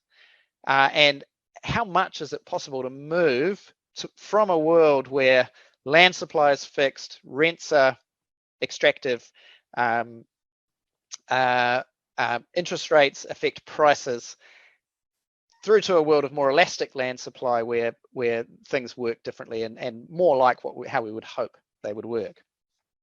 And again, that's a real, I think that's a real debate and real question, but I think what you can see is that government policy is thinking more and more about where are we on this continuum and how can we shift the dial. Now, the way you think about policy really does change depending on which of these worlds we're in. And as I've said, I really want to emphasize New Zealand lies somewhere on a continuum, and we don't really know where on that continuum it is. But just moving back to these caricatures of the extremes, again, I've said, construction cost-based policies, well, if there's ample land, that's a great policy. Fixed land supply, not so much.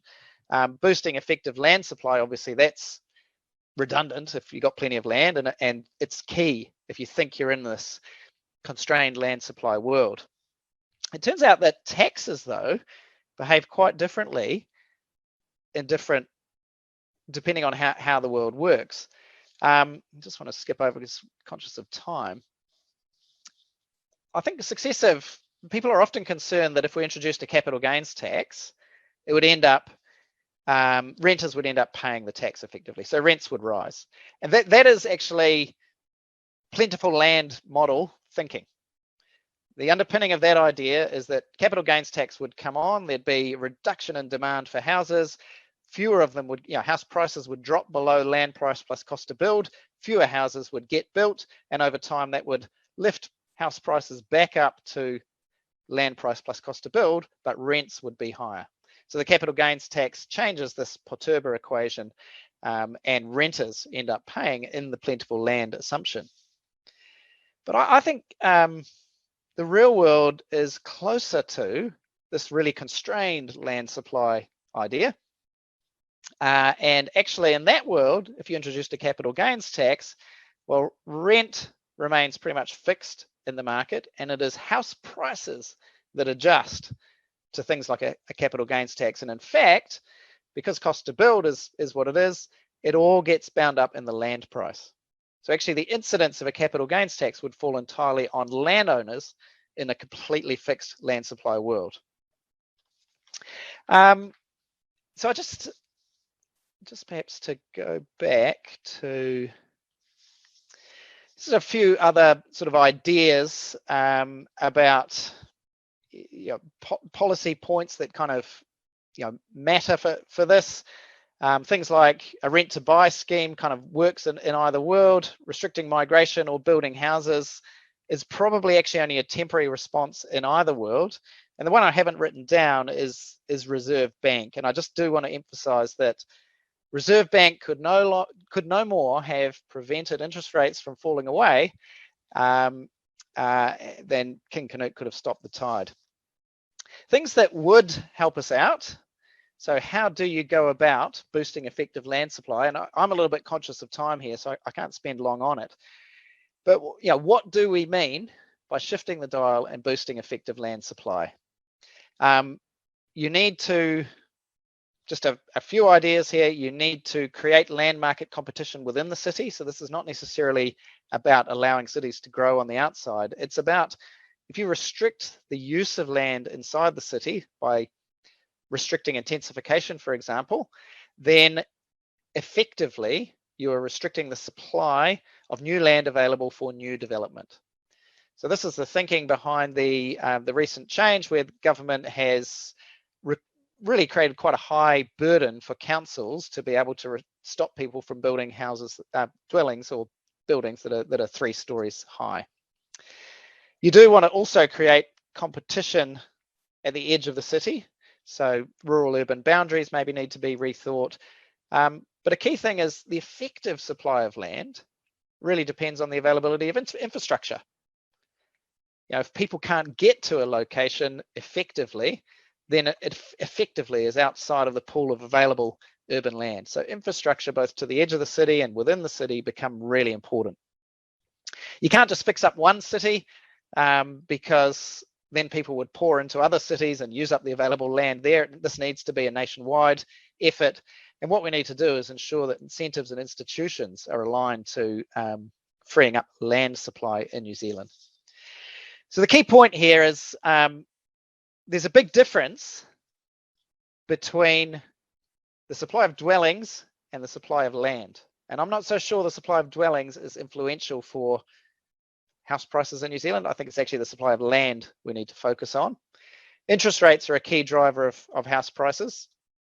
The best measure of the price of housing is its rent or what's it costing you to tie up your capital in a house. It's not really the sticker price. And taxation should perhaps, capital gains tax or similar should be thought about differently if we do believe we're in this world of constrained land supply. Okay, so that's me. I've gotten through it in 40 minutes, and I've got a few minutes for questions if that's okay. Great. You'll get a little bit of echo just for a moment, Dominic, That's whilst okay. I put my mic on. Thank you very much, Dominic. You might want to just open the chat. We've had a comment already from Jeff in there. You want to have a look, and we've got a couple of minutes of questions. So we've got some roving mics here that we're just going to start throwing around the room. Who'd like to go first in the room with a question? No, I've got any. Do you want to comment on any of the things in the chat there, Dominic? Okay. So I think there we've got from Jeff Thompson, liking what you're saying and linking to the interest rate environment cause. Oh, yeah, so hopefully beginning increases in the OCR will take the heat out of the market. Yes. So you saw the Reserve Bank come out the other day. They're forecasting a modest decline in house prices over 2023-24, and the basis of that is higher interest rates. So yes, mortgage rates have risen a lot, and yes, that'll start to take the heat out of the market. In fact, it probably already is. We're seeing straws in the wind of a slower market right now. Thanks. Do we have any questions in the room? Right at the back, God, I think Rachel's gonna. We have these big throw boxes, Dominic, but Rachel's not quite confident enough with her throwing skills to get it back about 10 rows. Hi, Dominic. Fair enough.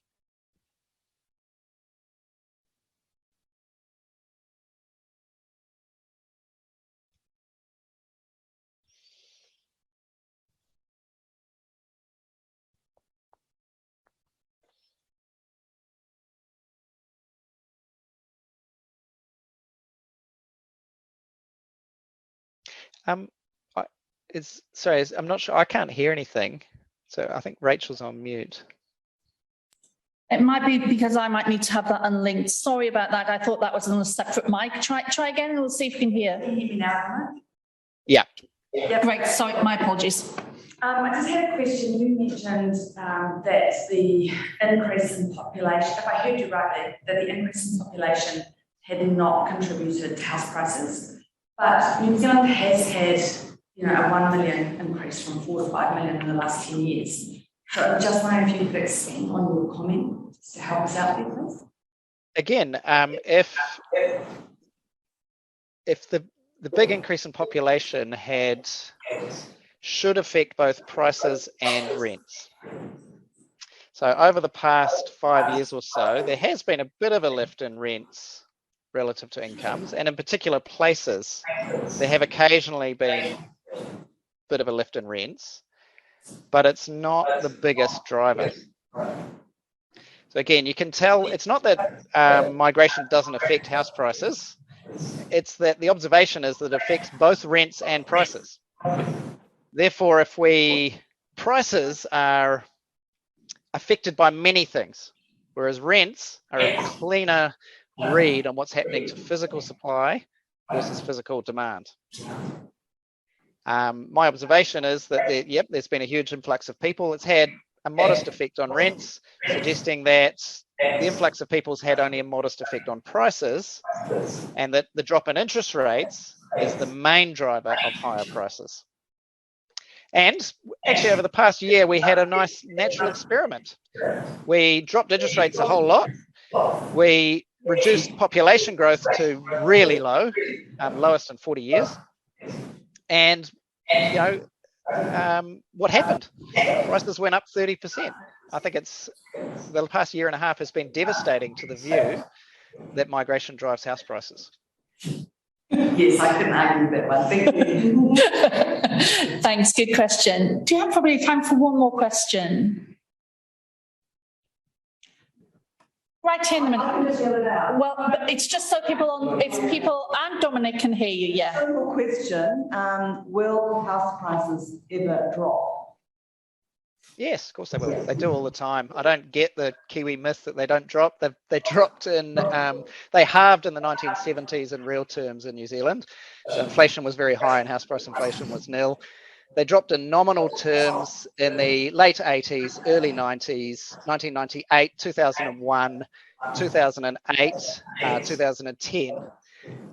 In Japan, they've dropped over 60%. In Finland, they halved between the early 1990s and early 2010s. House prices can and do fall. In New Zealand, we've had a generation who've lived through a really big drop in interest rates, which has led to a really big steady increase in house prices relative to rents and incomes, and that makes perfect sense. But in the future, there could be a different set of conditions that lead to lower house prices relative to incomes and rents. But hopefully, I've persuaded you that the sticker price on a house is not actually the right way to think about the cost of housing.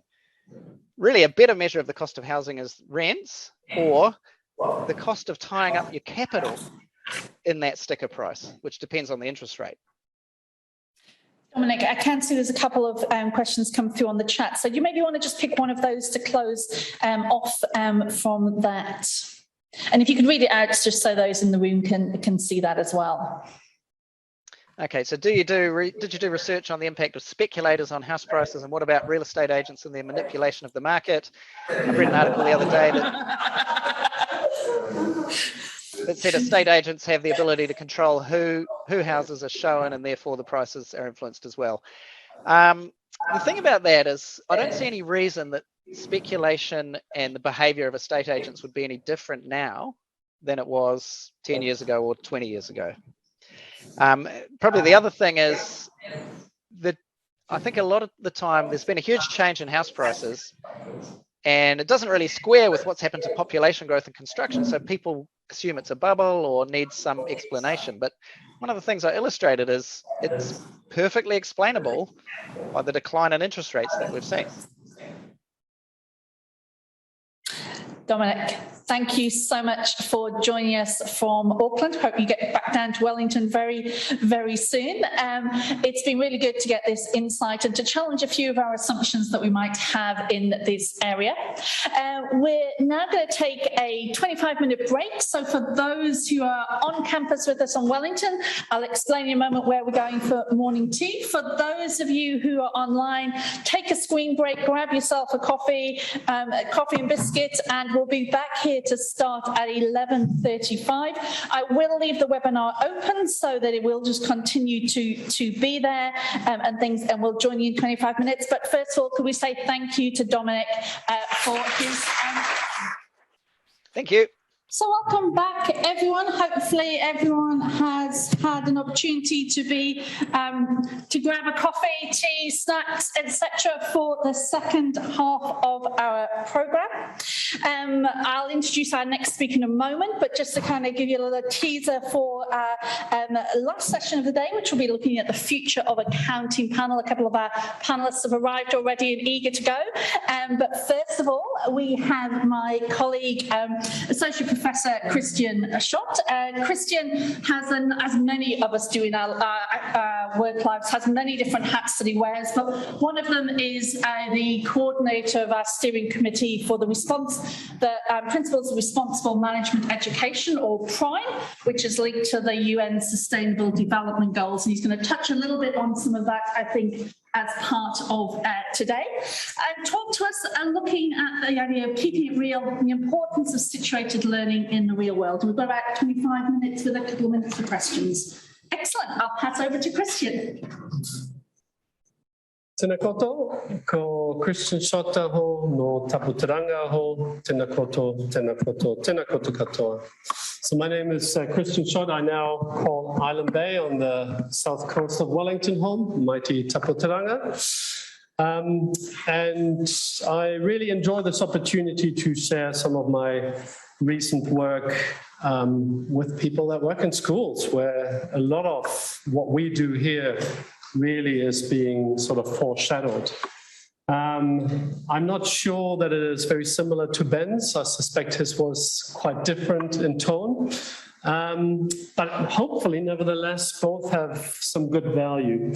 And I realize that when I talk about experiential learning, and if I talk about situated experiential learning, I'm pretty much talking to the converter, because schools have been doing this for a very long time, and they've been doing this very well for a very long time.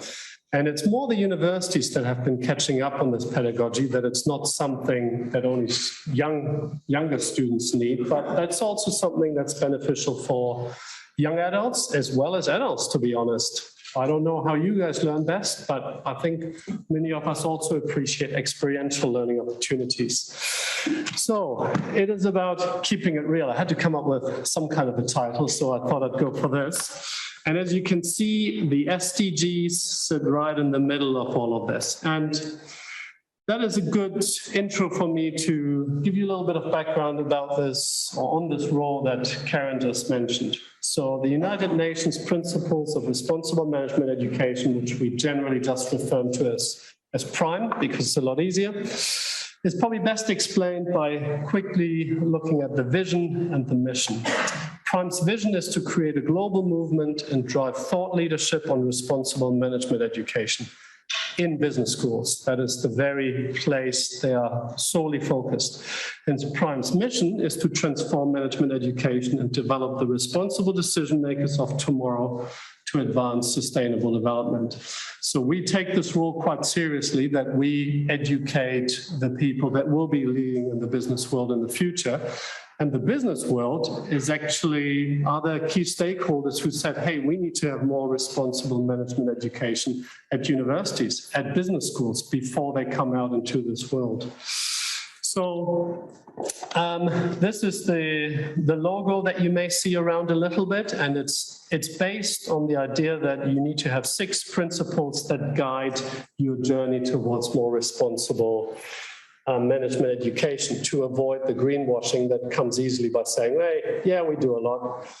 And for those of you who are interested and who haven't yet had a chance to pick up a hard copy, and who haven't yet had an opportunity to look at a soft copy, which is online, I can send these around for those that may want to grab one. I think it's a good way of understanding the whole faculty and what we do in that space, whether it's economics, whether it's management, whether it's HR, whether it's marketing or accounting. So we didn't print enough for everyone because we thought that wouldn't be quite sustainable. But there are digital copies available, and there's a reference one, and maybe you just pass them around. So that's what this is about. And we fit in by signing onto PRIME in 2014. So our journey has already been 7 years. And the steering group, some members are represented here. John Randall is down here on Zoom, very time appropriate. He's our Associate Dean for certain student affairs, but not all anymore. He's now at a university level. Professor Karen Smith, who you're familiar with. Professor Jirol Karagulu, who is head of the School of Government. And this is the student representative that joined this particular meeting. So we also have the student participation. So you are welcome to try out this QR code app to see whether you can get the digital version. This is our most recent report, which I invite you to have a look at. It is our third, so we've been on this journey for a while. So that's a little bit of context, but for the rest of the presentation, I want to take a step back, put on my tourism management hat, which is sustainable tourism management, and basically build the context to my presentation. It strongly aligns to my prime role because I have a passion for teaching and learning, and I have a passion for sustainability. So, do we need a more sustainable future? Yeah, nah, what do you think? Maybe. Well, I look at this through a tourism management lens, and it's a bit concerning. So you will have seen these images, you may have used these images in your own teaching, but of course, the worrying thing is that tourism actually plays a significant role in many of these. And the specific one here is a quite revealing report that was published already a couple of years ago that said that tourism contributed 8% of the global greenhouse gas emissions. 8%. It's not food production, it's not clothing, it's not essential things, but something that many regard as something that's nice to have, but not crucial for the world's survival. But then you keep going through this. So we know tourism makes contributions to climate change, but then we also have that other side of the social and the cultural impacts of tourism. So here the story was published in a newspaper, big outrage in Rome because these are historic fountains you don't swim in, but tourists take that opportunity. When you go to Peru and you're British, Karen, this is not what you do, right? So these things happen, but they're often deeply offensive to the local people. When you go to Bali, I would hope that many of us wouldn't see this as a spectacle to exchange sunbathing for quick cultural viewing for something that is quite a sacred Hindi protocol and process. So there are lots and lots of things that aren't going right with tourism. And while many will enjoy the full moon parties of Thailand, and there's probably also something positive to be said about it, although I'm not sure that drugs will save your life, this is often the aftermath of those hedonistic ventures. And of course, this in itself has huge implications. All of this will disappear, but not because somebody goes around and cleans it up. And this is another direct impact, which then turns into indirect impact of tourism. So we can look at this endlessly. Tourism plays a significant role, and the real issue is the social license to operate tourism, where communities in New Zealand and abroad are beginning to say, we are actually not interested in tourism anymore. We don't want tourism. And that's a big problem, not because my job is sustainable tourism management, but because tourism also brings so many positives, which I'm sure you're more familiar with, so I won't go over those. But the negatives are really beginning to cause a lot of trouble.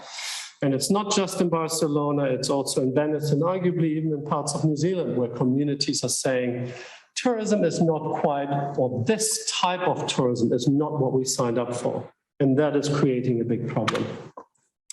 So, as an educator, how do we approach this? We try and educate on truly sustainable tourism.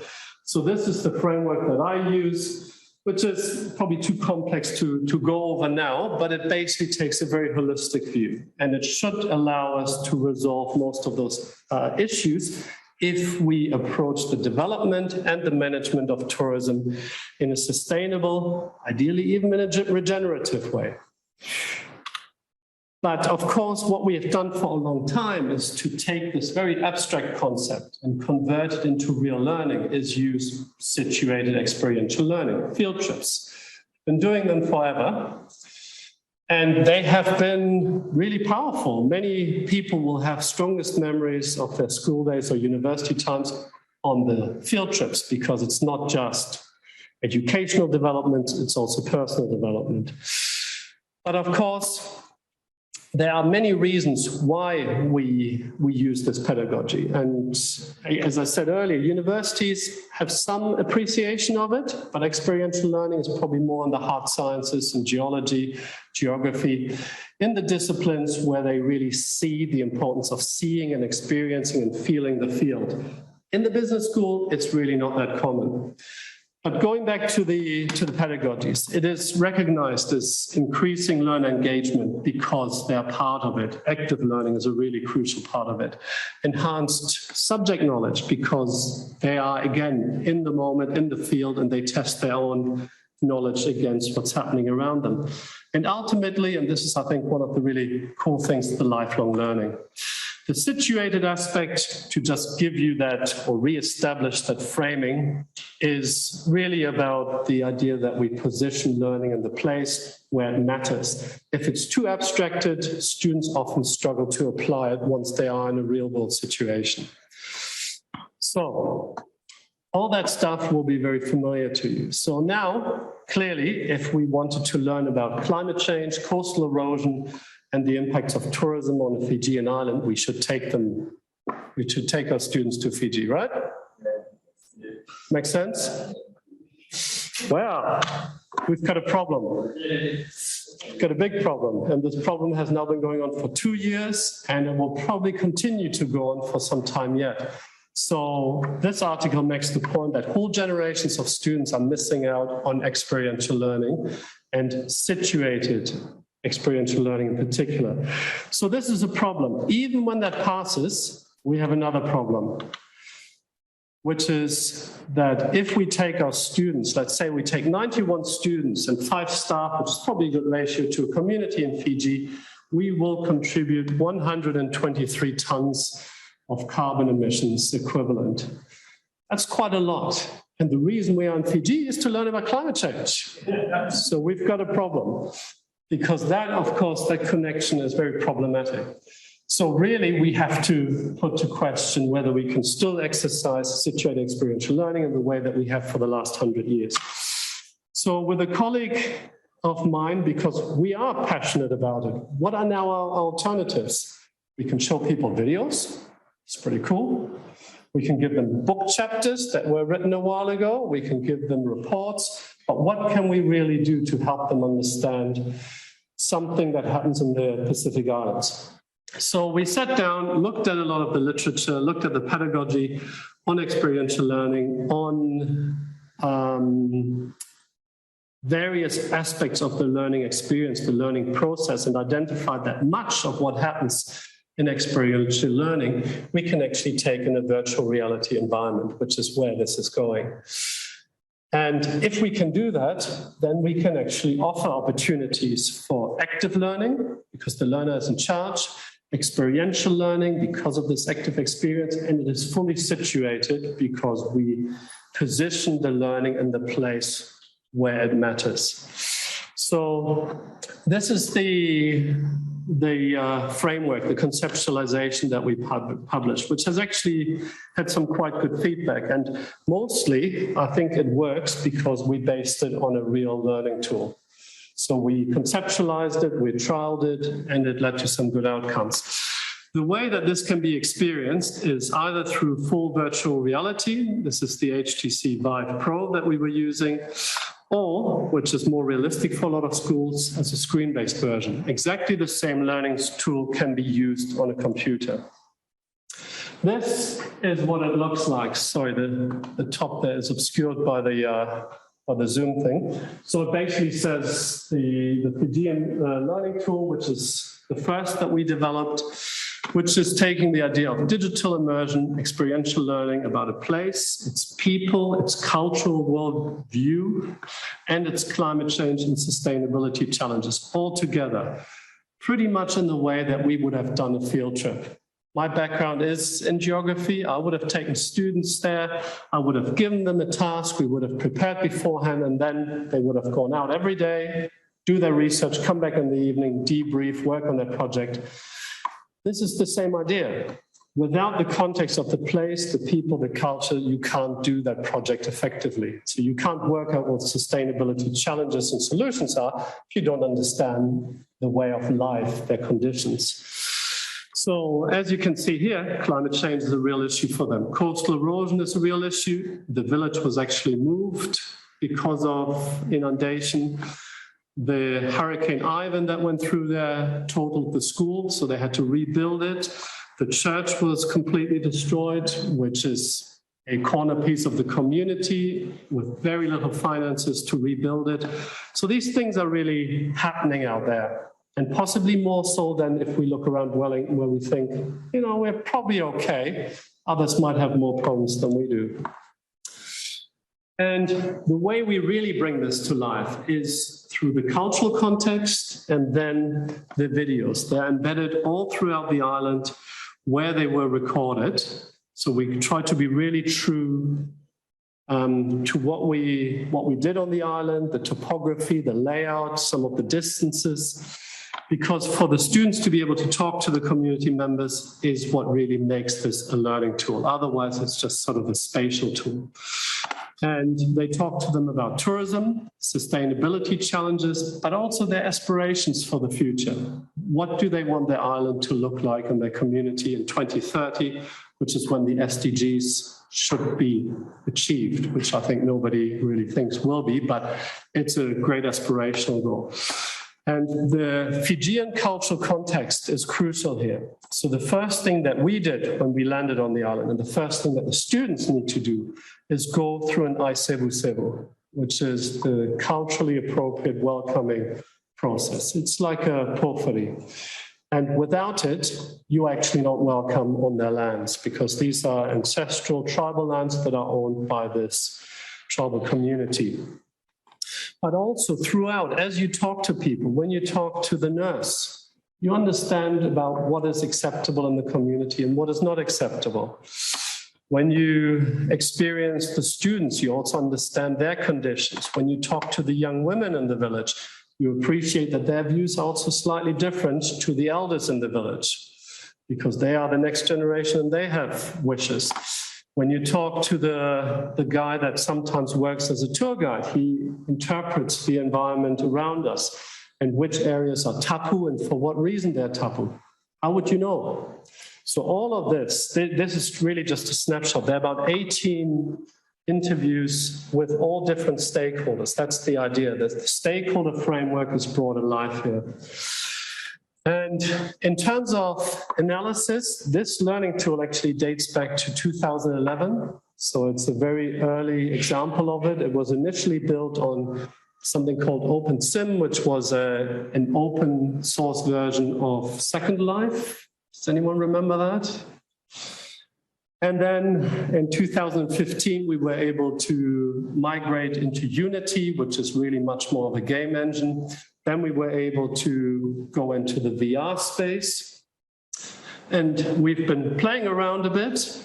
Interestingly, we're going from the VR space back into the screen-based version, because that's how we can democratize this experience. That's where the learners are predominantly. So just to give you some insight into some of the student feedback, sorry about that yellow screen.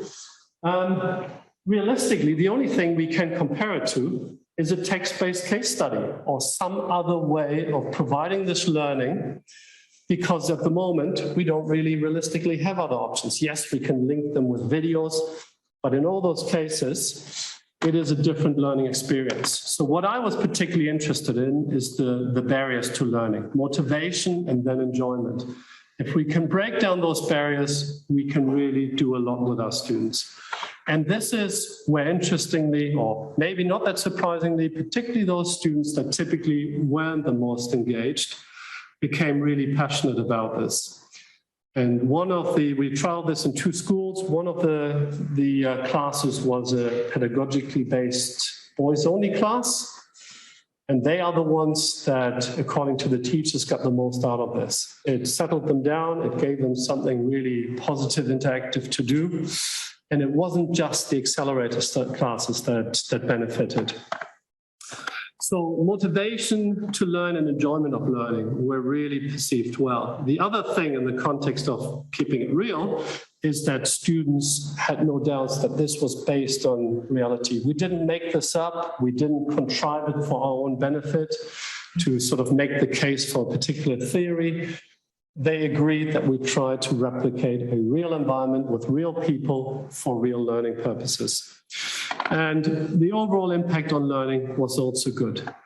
So we still have a little bit of work to do about the ability to identify key issues, which is crucial to this kind of real life-based learning and understanding the key issues. But again, you could also ask questions about what was the level of true engagement with the learning tool to put in the effort. It's like a field trip. If you just sit down behind the corner, you don't go around and interview people, you're not going to learn that much. And internationally, it's the whole concept has done very well. In December, it won the Gold Award for Sustainability at the Reimagine Education Awards. So it's tracking quite well. Based on this success, sorry, I should also go through this first. So then we also did some research on the user experience because we need to understand more about how this impacts our users. And these aspects are really crucial to understanding virtual reality and what virtual reality can do for meaningful learning.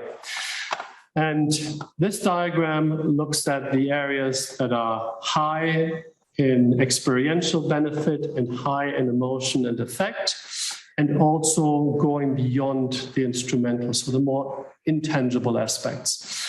And the things that matter most are in this quadrant, which is really positive. The sense of place was really high. The natural movement that comes with being in a VR world was perceived as really positive. The sensory appeal, all the things that makes this a real feeling learning tool. Now, on the opposite quadrant, where everything was negative, was the big issue of motion sickness. But because we did this research in 2018 initially, it's not us that are resolving this. It's Google, it's HTC, it's the people that have thousands of developers.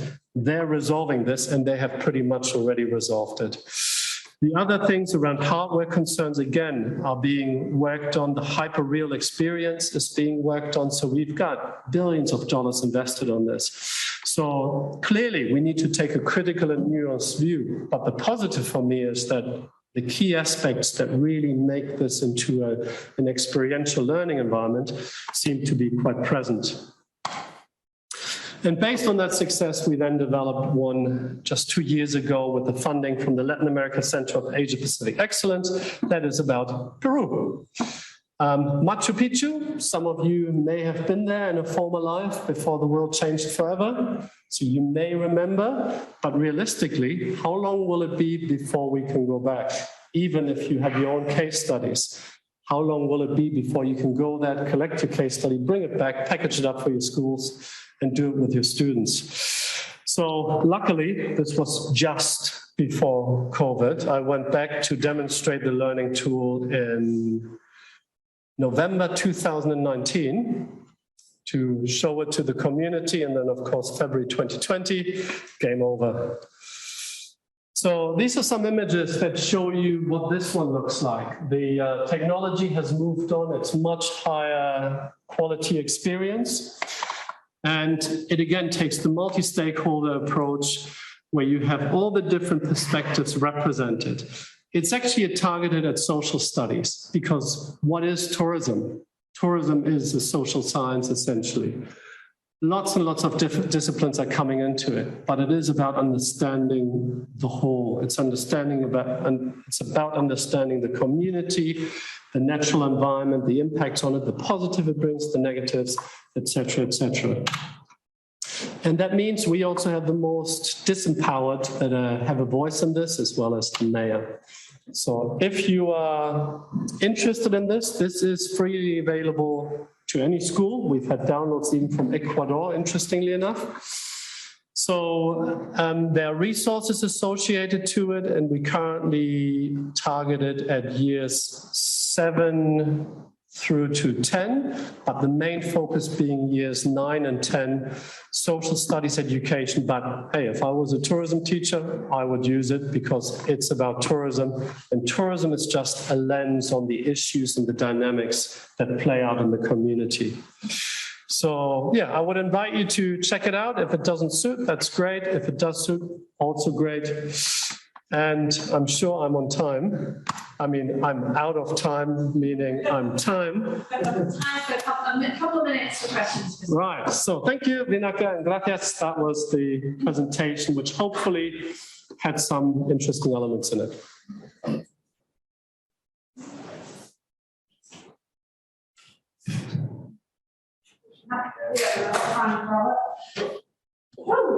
Yeah, Kia ora, looks like a best thing. I was wondering, you talked a lot about, say, on the field trip, someone sits in the corner and doesn't talk to them there, and they don't learn as much. How much weighting do you think from this is basically a conversation with those people over there and who are involved versus virtually seeing the animated space? What do you think is the more? I think it is the videos. It's and some students actually talked about it. It's seeing a face and being able to link that information to that face was really powerful for them. But that face is positioned in the context where it matters. And I think often we don't even think about it, but the context we just grab as information, and we contextualize what we see and what we learn within that context. So when we strip that information of that context, suddenly it's quite a different dynamic. So the videos are absolutely the main resource.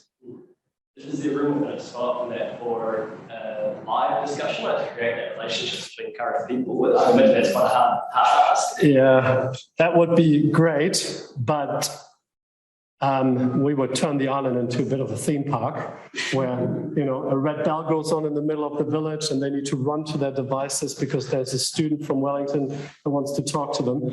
So unfortunately, we can't do that. We did think about layering questions and having different responses available depending on the questions with some AI mechanism.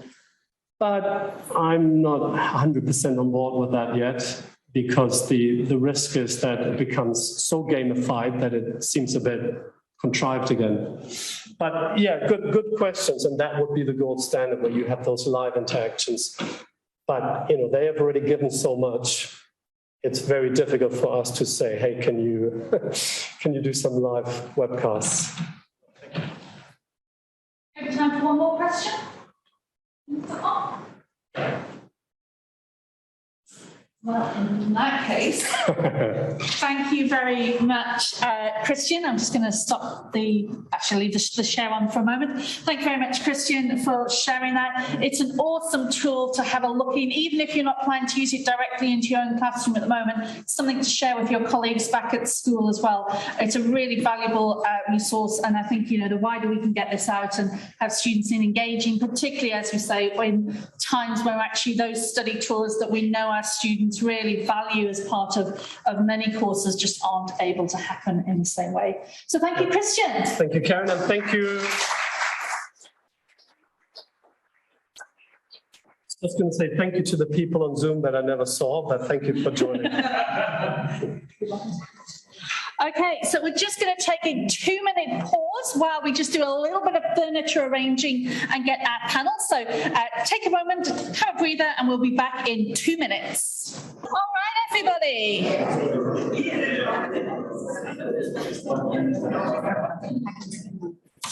So I can't believe we're already on our last session. The time has flown by, and we thought a great way to end today's program was to try something a little bit different and bring in a panel. Partly because we couldn't decide who the best person to speak about this was. We kept coming up with too many names and realised actually a panel is a really great way to explore an issue like the future of accounting. I'm going to pass over now to Dr. Sendirella George, who is one of our senior lecturers in accounting. She's actually currently the acting undergraduate program director for accounting and also head of our financial accounting teaching team. So knows a lot about it herself, but her role today is to introduce our panelists, throw them a few questions, and then we'll open it up. And again, we'll take questions through the chat for those of you online, and we'll get the throw mics going as well. But I think you've got some opening questions first of all. Yes, I do. Thank you for the introduction, Karen, and hello everyone. So I feel a little bit awkward. Usually I'm standing when I'm delivering a lecture. It's so lovely to see so many of you here. I'm trying to catch an eye out for a teacher that I know, which I already do. So my economics teacher from high school. I wanted to start off by saying how special this is. These programs are always so special for me because my commerce teachers had such an impact on my own decision to study accounting and to study commerce. I was on a very different path to study actually medicine, and I really enjoyed accounting and economics so much. I turned completely in a different track, and I've never looked back. So I decided to do a PhD on it. That's how much I loved it. And I'm so privileged here today to be able to introduce our incredible panelists who were so willing and ready to be a part of this. So thank you so much. So we have Anthony Heffernan here, Accounting Director from Accounting Standards Director from the XRB. We have Rebecca Kennedy representing CANS, Chartered Accountants New Zealand and Australia. And we have Daniell McCoy here from BDO. So a really great eclectic group of practitioners, profession and standard setters. So we're so lucky to have your voices here today. So thank you so much for being here. So the panel, as I think the title is The Future of Accounting, and we really wanted a positive outlook for this panel today, given some of the negative press that I think accounting is getting at the moment. And certainly that's what how we're teaching accounting at university today. So it is, I think people are quite surprised to see, so I teach the first 100 level course that students come through in terms of accounting. It's about 700 students, all commerce majors. Some have decided to do accounting, some haven't. My job is to change their views and to make them realize actually how exciting and how important and influential accounting is in society, that it's not just number counting, that you actually don't have to be very good with numbers. And this is what we're here today to understand our panelists' perspectives on these questions. So I have my starting question. I'm going to read it out because I took some time to write this. I'm writing a book at the moment for activists, how they can use accounting reports in their sort of social movement activism, whether it's labour unions or environmental activists. And so this came from that. So my question to the panelists is, many commentators, like The Guardian's global environmental editor, Jonathan Watts, and historian Jane Gleeson-White, have proposed that recent developments in accounting, like integrated reporting and the new climate-related disclosures, have made accountants potential agents of social and environmental change. Others have declared that not all heroes wear capes, especially accountants, referencing the vital role that accountants can play in helping businesses secure funds and stay afloat. What do you think? Can accountants save the planet? Are accountants heroes and heroines in their own right? And what do you see? That's two questions already. And also, what do you see as the current and future role of the accounting profession? So let's start with, can accountants save the planet, and are they heroes and heroines in their own right? Should we start with Rebecca? Because I know you're passionate on this subject, to put you on the spot. Done. I actually purposely sat in the middle as a tactic because I'm like, surely no matter which side I am, she's not going to start with me. Done. And I teach strategy too. I should have been better with it. So I guess the first thing I want to say is often whenever we have these discussions, we start off with calling it the future of the accounting profession. And I really hate that. Really, so no offense, I hate it. Because it's predicated on this assumption that we have to question whether accounting actually has a future. So instead, I want to flip it and say, what is the accounting profession of the future?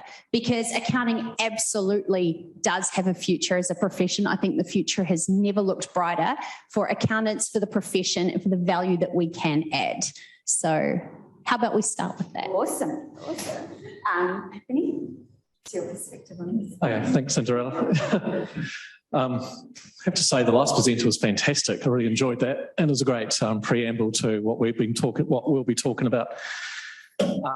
Really wide scope questions as I started to think about it, to be honest, this morning. I realised I had a lot to say about it, so I have made some notes, so we'll see how we go. But just to give a bit of backdrop, my day job is Director of Accounting Standards at the External Reporting Board. So we're charged with developing standards that are used by the listed companies, the New Zealand government, private companies, registered charities, and soon to be most of incorporated societies. That's a new development that's come through. So we're always thinking about these multi-sectors. That's probably enough of that to say there's a future in reporting, because all these different entities will need to follow standards issued by the External Reporting Board. Not all of them, but thousands and thousands of entities will need to, and they'll need qualified accountants that understand these standards. So absolutely, for a starting point, no question that there's a future. While my world is focused on the financial reporting, on the Director of Accounting Standards, and very focused on the debits and the credits and the financial statements, there's no question that the world of financial or external reporting is changing. I think that's best illustrated through the vision of the External Reporting Board, which really shows the changing in accounting industry, and that is setting standards.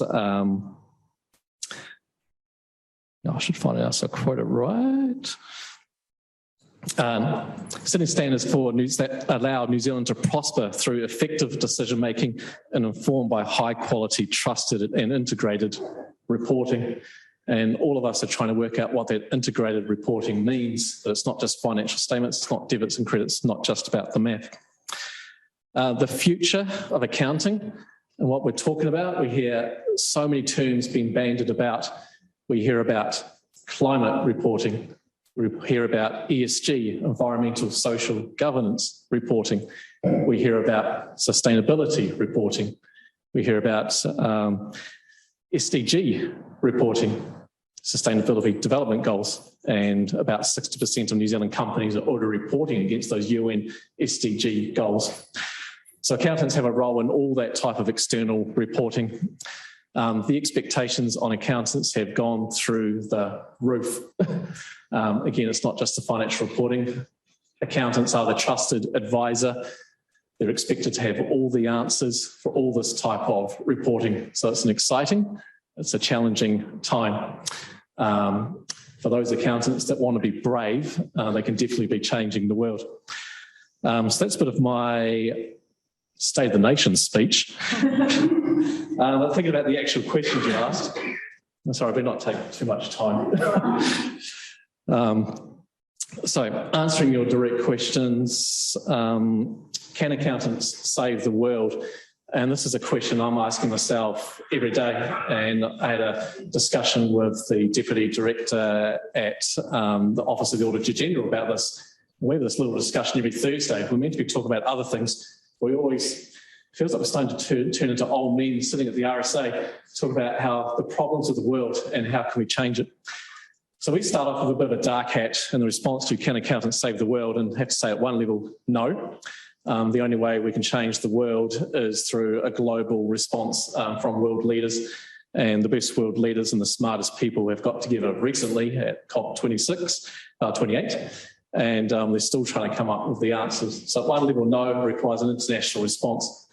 But the other level, definitely yes, and I'm very comfortable in the statement that accountants, I want to come up with a new term for accountants, but definitely accountants have a part to play in a key role, and real change around sustainability, environmental cannot happen without accountants in the room. And accountants are in the room, they're coming up with they're assisting organisations, they're assisting governments, they're assisting directors around developing the strategy, they're assisting organisations around identifying the risks.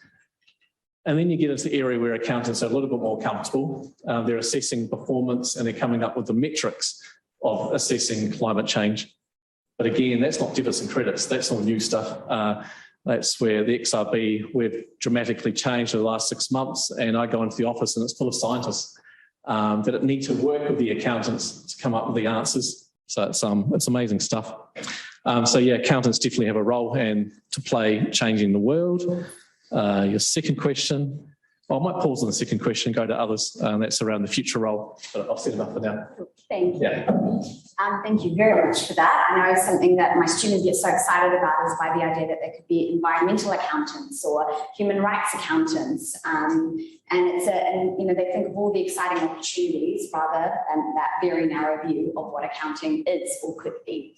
Daniell, do you have any perspective on this? Yeah, well, it's definitely an interesting one. I suppose you're talking about, getting away from the term, accountants as such. Our team is a business advisory team. We do so much more than standard accounting compliance work. And I suppose while we can't directly save the planet in what we do, we can certainly help our clients tell their story about what they're doing in their efforts to do that. We can look at our other clients that are doing things in that space and able to provide insights to our other clients based on what we've learned elsewhere. As far as the future of accounting, I was here, virtually did a guest lecture a few months back, and that was sort of one of the areas we spoke about. And for me, I was told, accounting's a dying profession when I was at school by science teachers. Sorry, no disrespect to them. But I think there was just, again, it's that misconception and misunderstanding about what accountants do.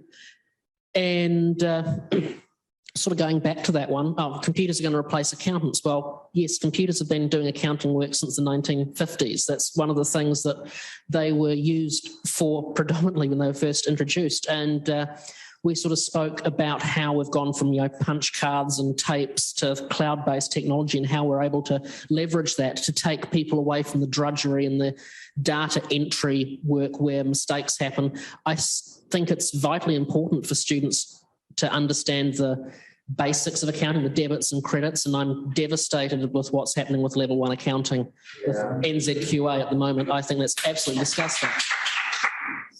But on that note, I've been tutoring a student in year 11 accounting, and I've taken him from just scraping A's to getting 23 out of 24 in his mock, so I'm quite proud of that. But it sort of...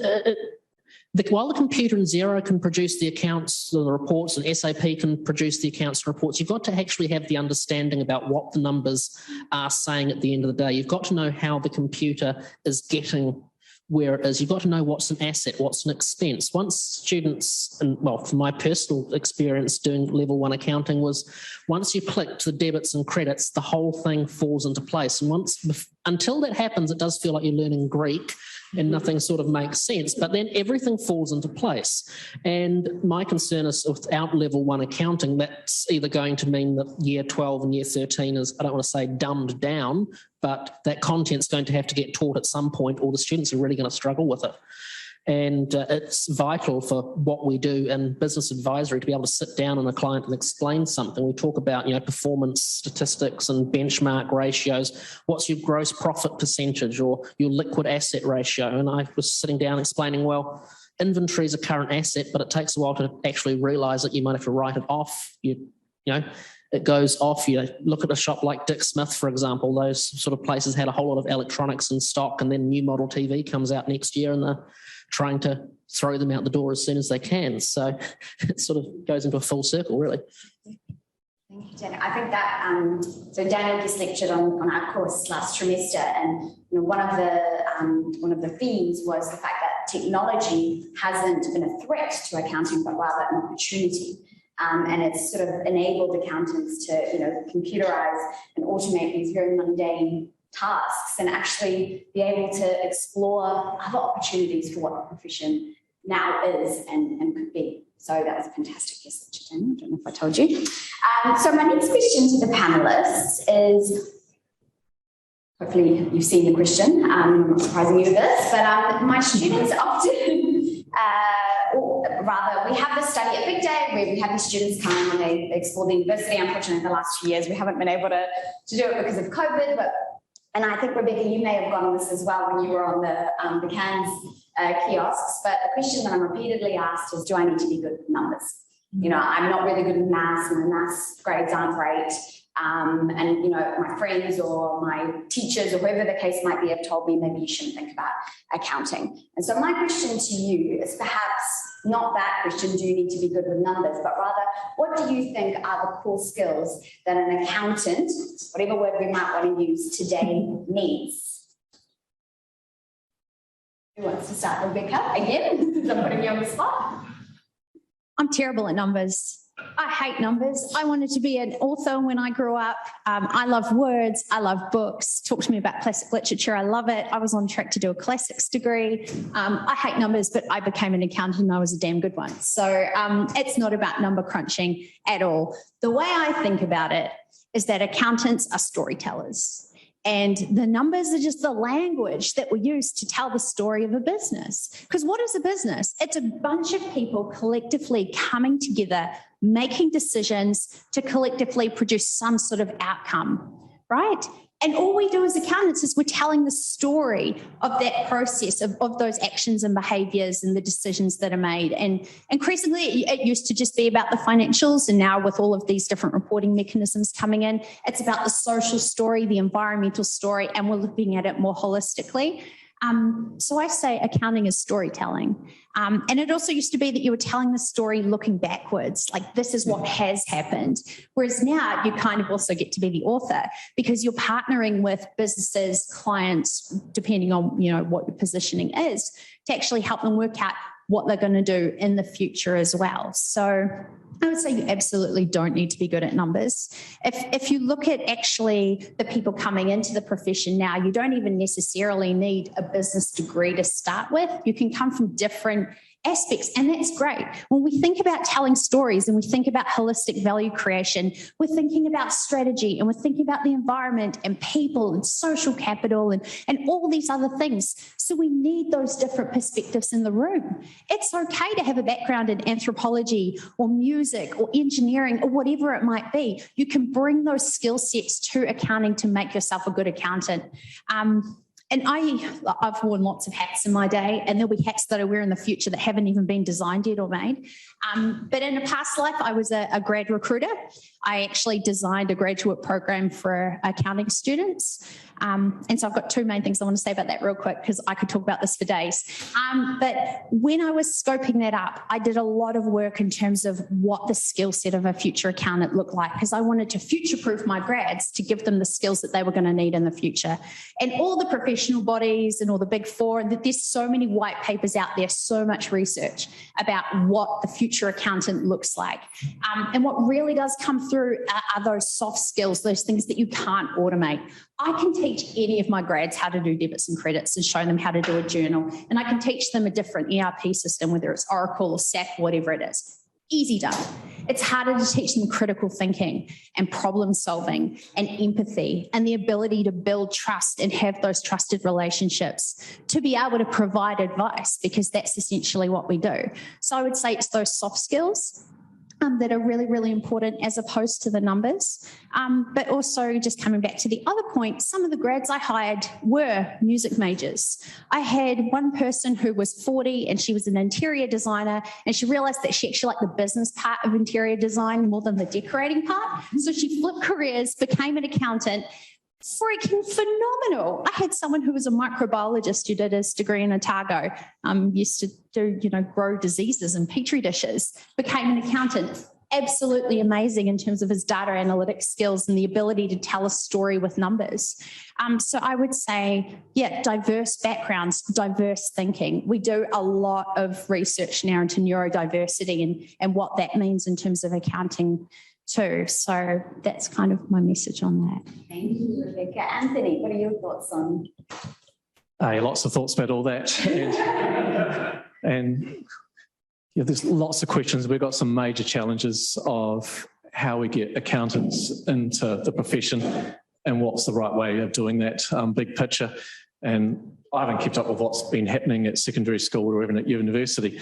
I'm not sure how much it's changed from my day, but in my day, there was a thought that maybe you did accounting at college, that'd be an advantage. Then you did a 4-year degree at university and that you got straight into a job. That sounds pretty good. And then a career in accounting for the next 20 or 30 years. But that's all now changed. I have been watching with interest my 16-year-old son, who's been doing accounting for the first year, level 2. It's interesting when he picked it up, he's very diligent. Don't know where he gets that from. To understand level 2, he actually picked up, he taught himself level 1 first because he realised I can't understand this without going back to level 1. He was doing it by correspondence, so he effectively did both of them. But he was only doing it because I encouraged him, obviously, but he wasn't really sure if he was interested in it. And watching him go through, it took a while to click the debits and credits. I'm not really sure if it ever did click. I think he was rope learning, memorising some of it, which doesn't work when you get to the exams. Because we've done 5 of those test exams over the last couple of weeks. So you had the actual exam a couple of days ago. And there's a lot of tricks in there. It's really reading comprehension. And I was actually getting annoyed at one question because I said, if you put 5 accountants in the room, they'll all come up with a different answer. So how do you expect to do well in this? That got me a bit angry. So if anyone's involved in seeing those questions at the end, that really annoyed me. There's 5 answers here, but when you go through the marking guide, there's only one answer. And my son wants excellent. It's like, how do I get excellence, Dad? It's like, honestly, Alex, my son, if you overthink it, you might get it wrong. So it's probably teaching him too much. Going off all sorts of tangents, but the end result out of that, which is a bit alarming, is with a course from what I followed, just focused on the reporting, focused on the debits and credits. He's really not sure if he wants to do accounting. In fact, I'm pretty sure he won't. He said, I've given it a go for a year, Dad. I'm not going to do it again. Because, and I'm really stuck on this one because I absolutely agree. You need that grounding. Accounting doesn't make sense about the debits and credits. And every day when I'm developing accounting standards, and it's all about words, I'm going back to the debits and credits. So you can't escape that. But somehow to attract these students, we need to get the broader vision, the broader picture about what reporting is. It can't just be about the bookkeeping. And maybe to be fair, that was in the course. I've been following the exam, and the exam is just bookkeeping. Maybe that was an earlier part, but at the moment, they've lost him. Yeah, he won't pick up accounting. He's going to do other things he's interested in. Picking up your comments, it's really interesting in my career when we had graduates come through from the UK when I was an auditor for 14 years. And it just amazed me when we get auditors come through and it's like, oh, what's your background? What did you do at university? And I said, I did a degree and a thesis in astros or science or some kind of biology or something else. And okay, did you do accounting at school? No. Did you do accounting at university? No. They pick it up later. So it's a very different model from New Zealand, where we've got to be a CA, you have to have a degree in accountancy. So I haven't got the answers there, but those people, as you say, fantastic accountants, fantastic business advisors. So some big questions there, I'm not sure. But in terms of when people are going for jobs now, what are they going to be looking for? And I just wrote down a few details as I was thinking about this morning. Future, so the important skills will continue to be an attention to detail. We want accountants to have this big picture, but I'm sorry, can't get away from the detail and getting things right. Rights judgment. Ability to, this next one, ability to apply professional judgment. That's huge. And for me in the world of accounting standards and standard setting, quite often the accounting standards don't give you the answer that you want, doesn't give the answer that directors want, that users want. So there's this judgment required around the technical answer and the practical answer, and they bang into each other all the time. So accountants need to find a solution between that, between the practical and the really technical answer. So that's not easy. Again, accounting standards, I keep banging on about it when I'm doing lectures. In New Zealand, they're not rules-based. If you want rules-based, maybe go to the US. They're much more rules-based, an answer for every single transaction. In New Zealand, UK, Canada, Australia, many other places around the world, especially anyone using IFRS, it's principles-based, and you need to apply judgment, and you will come up with different answers. So professional judgment, huge. The most important one in the future, from my perspective and what I'm seeing, will be IT, a real competence in IT. And the future of accounting will be big data and data analytics, and being able to work through all that. The future of accounting, the future of reporting, and it's not too far from the future, and there's pressure for it to happen now, is not PDF version of financial statements, pages 1 to 50 or 100, that you print off and flip page by page.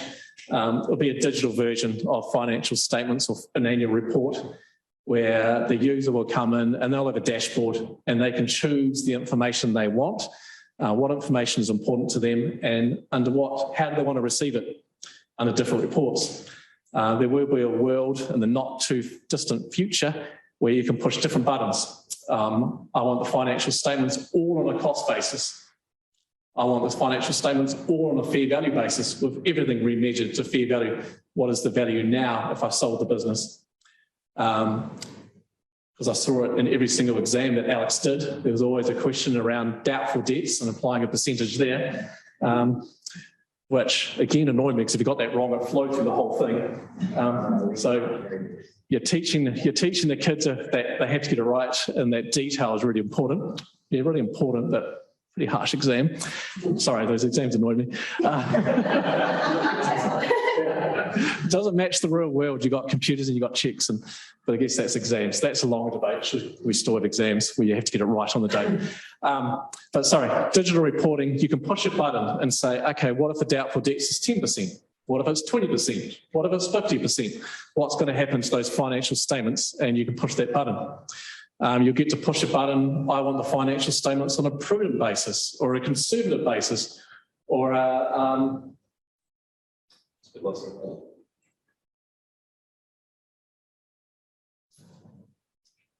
optimistic basis. That was what we were looking for.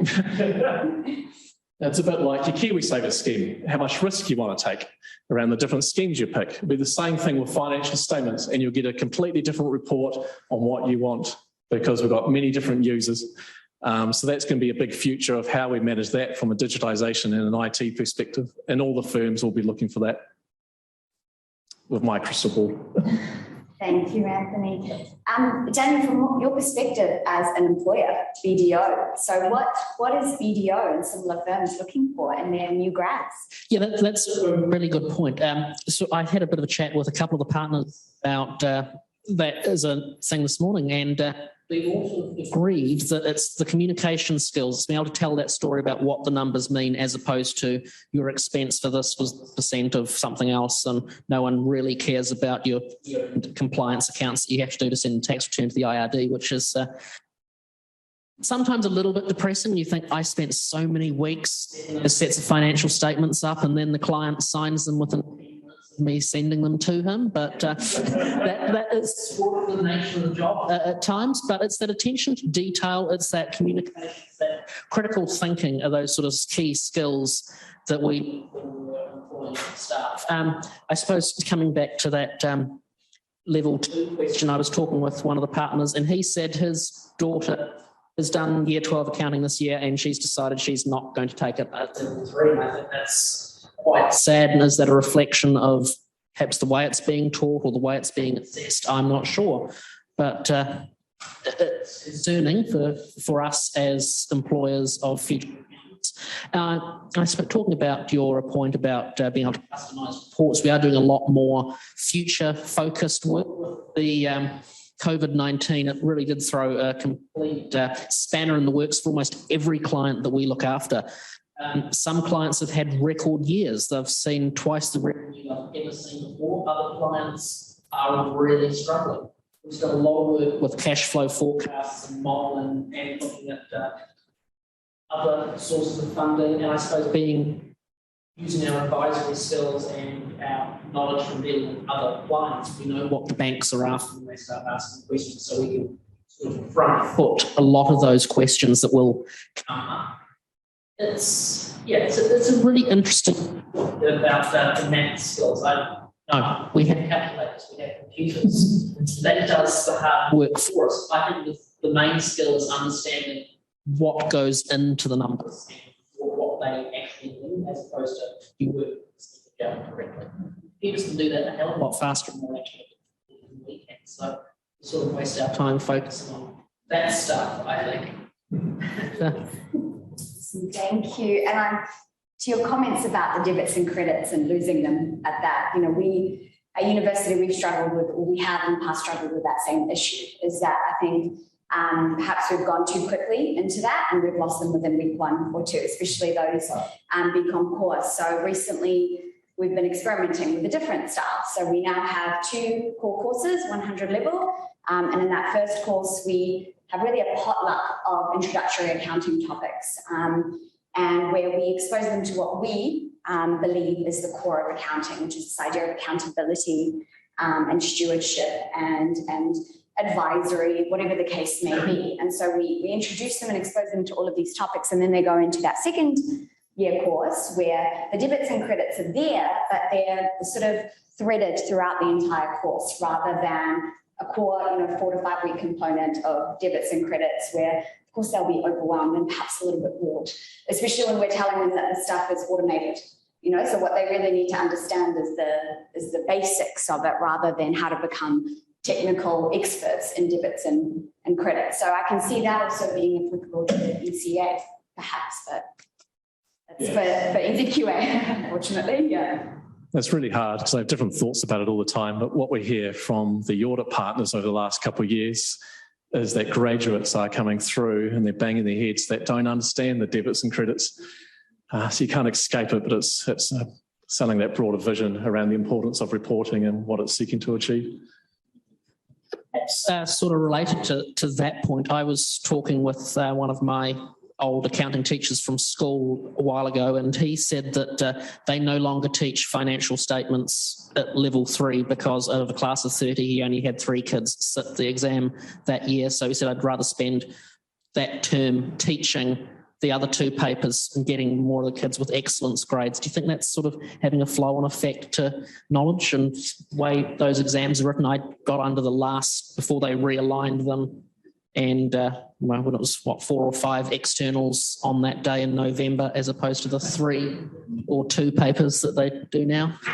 Has that sort of had flow-on effects to what you're teaching at university? Well, we teach with the idea that we don't have accounting students with any accounting knowledge whatsoever. So we're sort of there to reteach them, I guess, which again, that was a bigger picture decision that was made.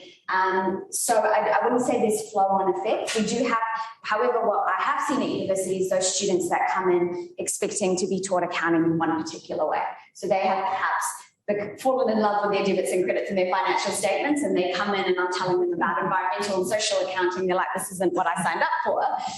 But then what we have seen is those students who perhaps had that misconception at high school just decided that they wouldn't do accounting, decided that that was it for them. They come in because they want to do commerce, they want to major in commerce, they have to do this Accu 130 course, and all of a sudden they're being introduced to a different conceptualization of accounting, and then they fall in love with it at that point. So that's what we've seen really, yeah. Thank you to the panelists. I guess we'll open it up now to the audience for questions. Any questions?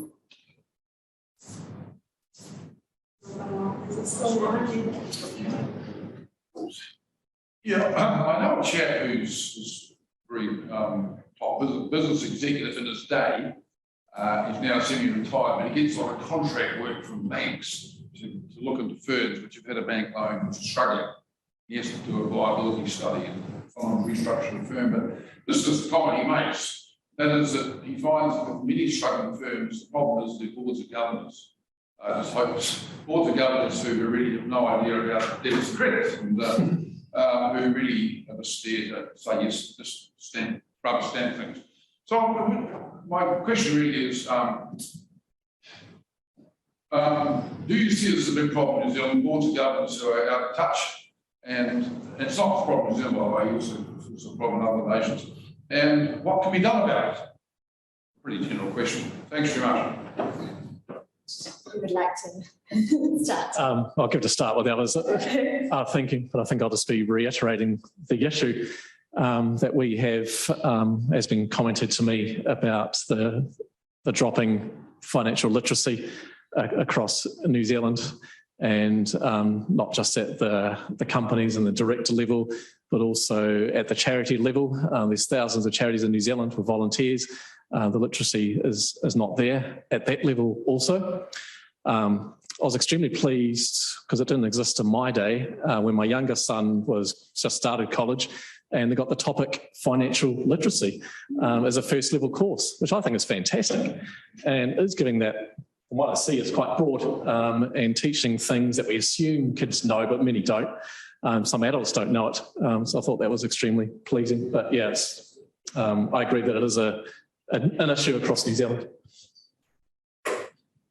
It's something that we see to varying degrees with a lot of our clients. I've got one client who runs an awesome business. His clients love him. He produces great work, but his cash flow is terrible because he doesn't like doing the book work and actually sending out invoices to clients, or even worse, when the client doesn't pay it on time, he doesn't actually want to pick up the phone and have that conversation. Hey, Joe, you owe me $5,000. And those conversations are always difficult. We have them ourselves with some of our clients. I'm dealing with one of those at the moment, which isn't overly fun.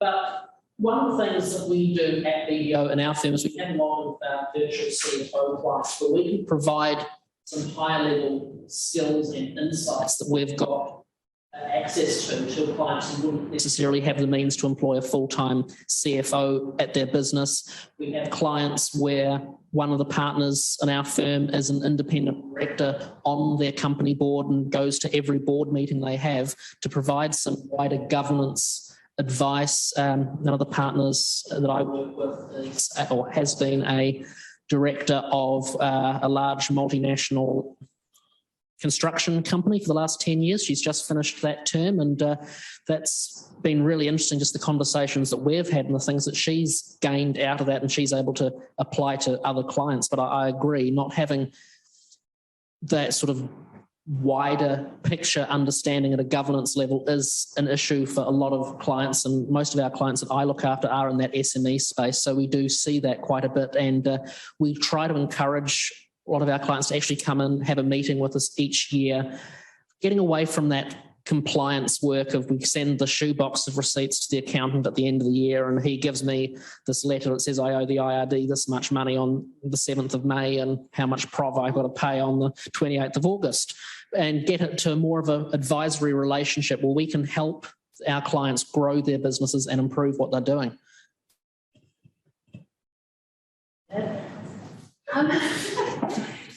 I think also too, you're seeing changes in board composition as we start moving towards these ideas about diversity and inclusion. And as boards need to start thinking more holistically, and we're going to keep coming back to this word holistically, around social, environmental issues and everything else, you're going to see a greater number or greater diversity of voices at the table. And so not everybody has to be financially literate to be in that room, but you still need those financially literate voices. Very important. And I think that's one of the differences. If you look at successful boards, you'll often see professionals represented on those boards, usually lawyers and chartered accountants. And there's a reason that the professionals get a foot in the door, because being a member of a profession has a certain level of professional development and ethics and trust associated with it, that you can actually sort of mandate that the decisions and the insights that are generating at that board level are going to be robust. And then just thinking about sort of the future of boards. So at Chartered Accountants, we're the professional body here that represents chartered accountants, so professionally qualified chartered accountants in Australia and New Zealand. And I'm on the CA program teaching team. So to be a professionally qualified chartered accountant, you do your degree and then you enter the profession. You've got to do some mental and practical experiences, our panellists know. And then you also have to do a series of professional exams. It's kind of like, you know, when you watch American movies and they have to pass the bar to become a lawyer. And we've recently just changed our entire CA program. And we've done that with the future of the profession in mind.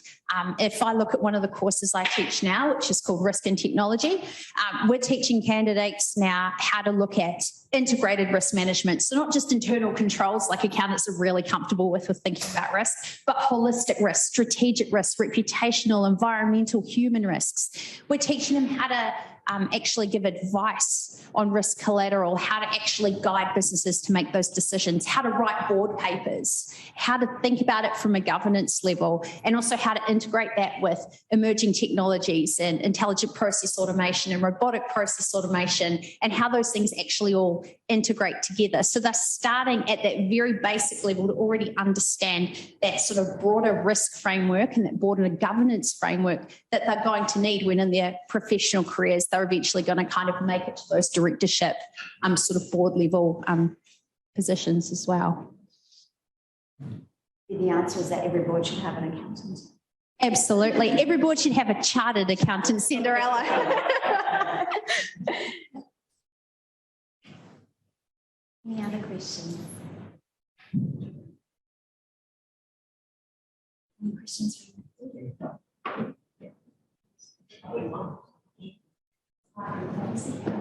Hello, thank you for a wonderful discussion today.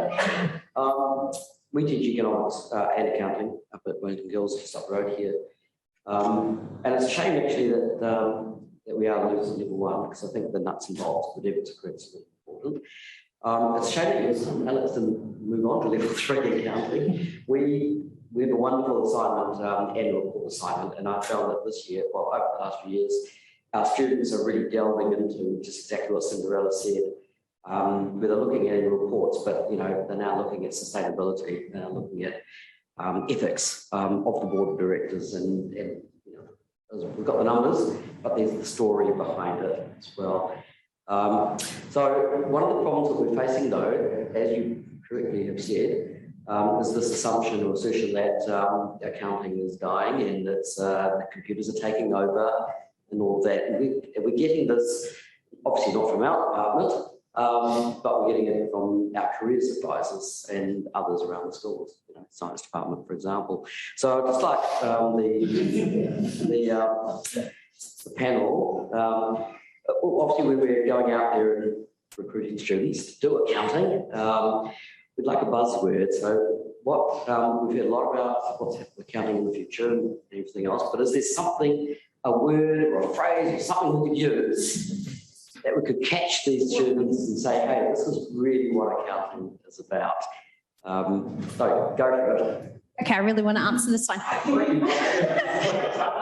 My word is entrepreneurship. If you look at students these days, what's really driving them? They're entrepreneurial in nature, more than we've ever seen in any prior generations.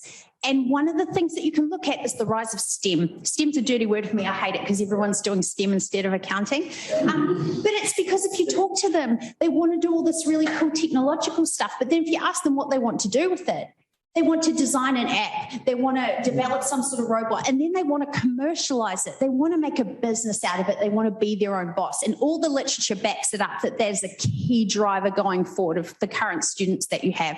You just look at the rise of young enterprise. They love entrepreneurship. They love designing and creating things and being innovative, and they want to commercialize that. So I would say entrepreneurship. Because accounting is the language of business. It's an old mantra that we've said before, and it's old and cliche because it's true, right? And so I know a lot of people who have studied STEM, and that's the industry that they want to enter, but increasingly they're picking up accounting because they need that financial literacy. They need that business acumen to pair that business knowledge and commercialization with the actual STEM stuff. So I would say entrepreneurship. Yeah. Plus also, if I could just add to that, if you want to get them into accounting, you don't study accounting just to be an accountant, and I think that's important too. I mean, I hate debits and credits, and I hate financial standards. I was never born to be like a typical debits and credits accountant. Right? I'm a strategic management accountant. I used to go into businesses and consult them about their strategy and their performance measurement. You talk about their workforce planning. I mean, there was some standard stuff in there too, not going to lie. You do budgeting and forecasting and help them with product mix and relationships with suppliers. And accounting is so much more than debits and credits, but you don't even need to be an accountant. I mean, like I said, I've designed a graduate program. I've written briefing papers for the Minister of Finance. I've worked in capability development. I've been an accounting academic. I'm now still kind of an accounting educator. There's so much that you can do with accounting as well, that's not just being an accountant. So I think it's also selling the value proposition of that skill set and the capabilities that accounting gives people, not just professionally, but personally as well. I'll let someone else talk. Yeah, that's, I think that's perfect. I think the key message is that accounting, you can make that into whatever role you want it to be. And there's so many different types of accountants. And again, that's, yeah, I really want to come up with a new word for it because it doesn't capture the breadth of the different types of accountants there is now. I've actually done research on that, about if we should rename accountants. Yeah, yeah. The research said no. Yeah. Computer said no. There's some sort of, because we hate the word count in accountant, right? Because it infers everything about number crunching and everything. But all the research that we did showed the word accountant is imbued with that idea about ethics and trust and everything else. And so if you flip that narrative around in that word, you lose that inherent meaning. So it's more about reframing what an accountant does rather than renaming it. Yeah. Yeah. So what I would be saying to students, if they love the debits and credits, and there's a few of us around, if they love the accounting standards, if they love the detail, if they love the financial reporting, there's definitely a future still for that. The chair of the ISB, I love the phrase he used a couple of weeks ago, financial reporting will remain the backbone of external reporting. Take away financial reporting and everything else falls apart. So if you really love that aspect of it, there's a role there.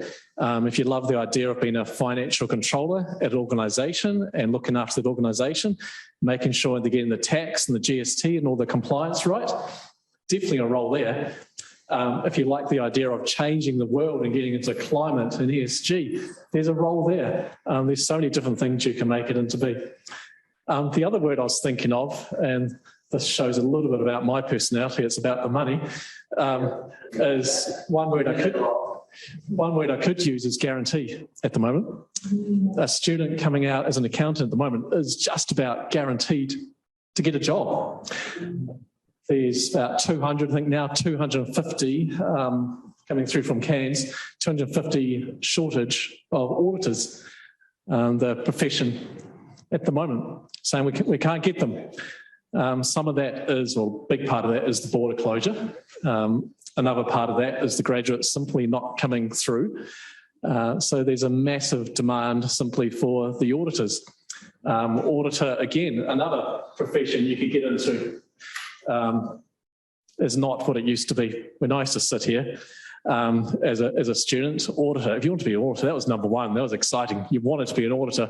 I think not anymore is the feeling out there. So that needs to be resold. Yeah, auditing is a scary profession now, but hugely rewarding. So if you like that technical standards and detail, auditing might be for you, but if you're not quite with that area, there's definitely the business advisory, which is more my line of work, actually getting down, sitting down with SME owners and working out how to, our corporate, sort of tagline is people helping people achieve their dreams. And that, as corny as that may sound in this sort of situation, that is one of the things that in advisory we are able to do. Sort of the joke about what you want, I want the boat, I want the batch, and I want the Benz. Just is sort of one that's been thrown around. But as far as students, if we could hire 10 grads for our team next year, we would. There really is a shortage of skilled staff. Our firm's grown 30% since I've started at BDO in Wellington. It really is a growth profession. It's not this dying art that a few people are leading it on to be. If I can add an answer to your, so what I tell my students, and I guess maybe it's one subset of what an accountant could be, is I tell them that they can be social change agents. They could help inform democratic society because information is powerful. So that sometimes captures their attention. So I think we have a real opportunity to really, really get them excited. So that's fantastic to hear. Yeah. Okay. Yes, well, I'm going to keep my thank you at the end to about a minute, so because I really wanted this to continue, and there's been a last-minute flurry of questions come through, so we will download those and share them with the panelists. Some questions for CANS around kind of how to partner perhaps with schools and universities around kind of a marketing campaign about what it is to be an accountant.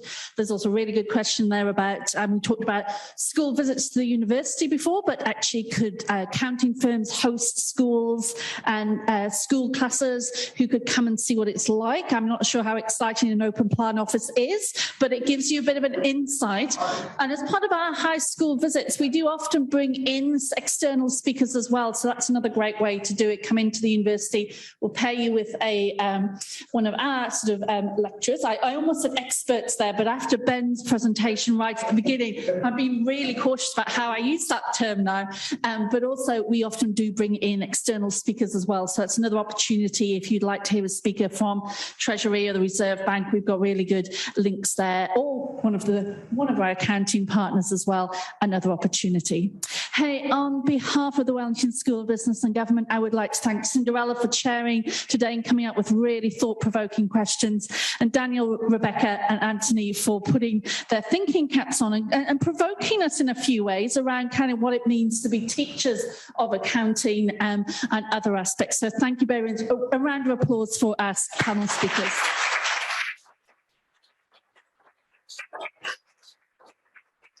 And with that, I'd like to say thank you to everyone who's joined us either here in Wellington or online. It's been really great to have you involved. A little bit different, but we're all trying new ways of engaging in networking and professional development. We have recorded today's session, so we'll be doing some chopping up and putting that up, and we'll get those resources out to you along with, as we usually do, follow up with slides and some links. In fact, actually, we were just thinking, Rachel and I, that we had a really good panel on governance here at the university very recently that was talking about some of those, what it means to kind of be sort of a diverse governance space. So we could put a link to that. And we've also got some of those resources we've talked about during the day from CANS, but also our Principles of Responsible Management Education report as well. So I'd like to say thank you to Rachel and her team for putting this on. It's been, as I say, really nice to engage a little bit differently with you. We hope to see some of you when we get back on the road, hopefully next year. We usually head out to Auckland and Christchurch, but I think we will keep some kind of online opportunity, probably at the Wellington event, because it's been really great to actually engage with some of those schools that can't always make it to the major centres for these PD opportunities. So those in the room have the opportunity to join us upstairs for a tasty lunch. Those who are joining us online, Kekati, thank you very much for being with us, and we will hopefully see you next year. Thanks, everyone.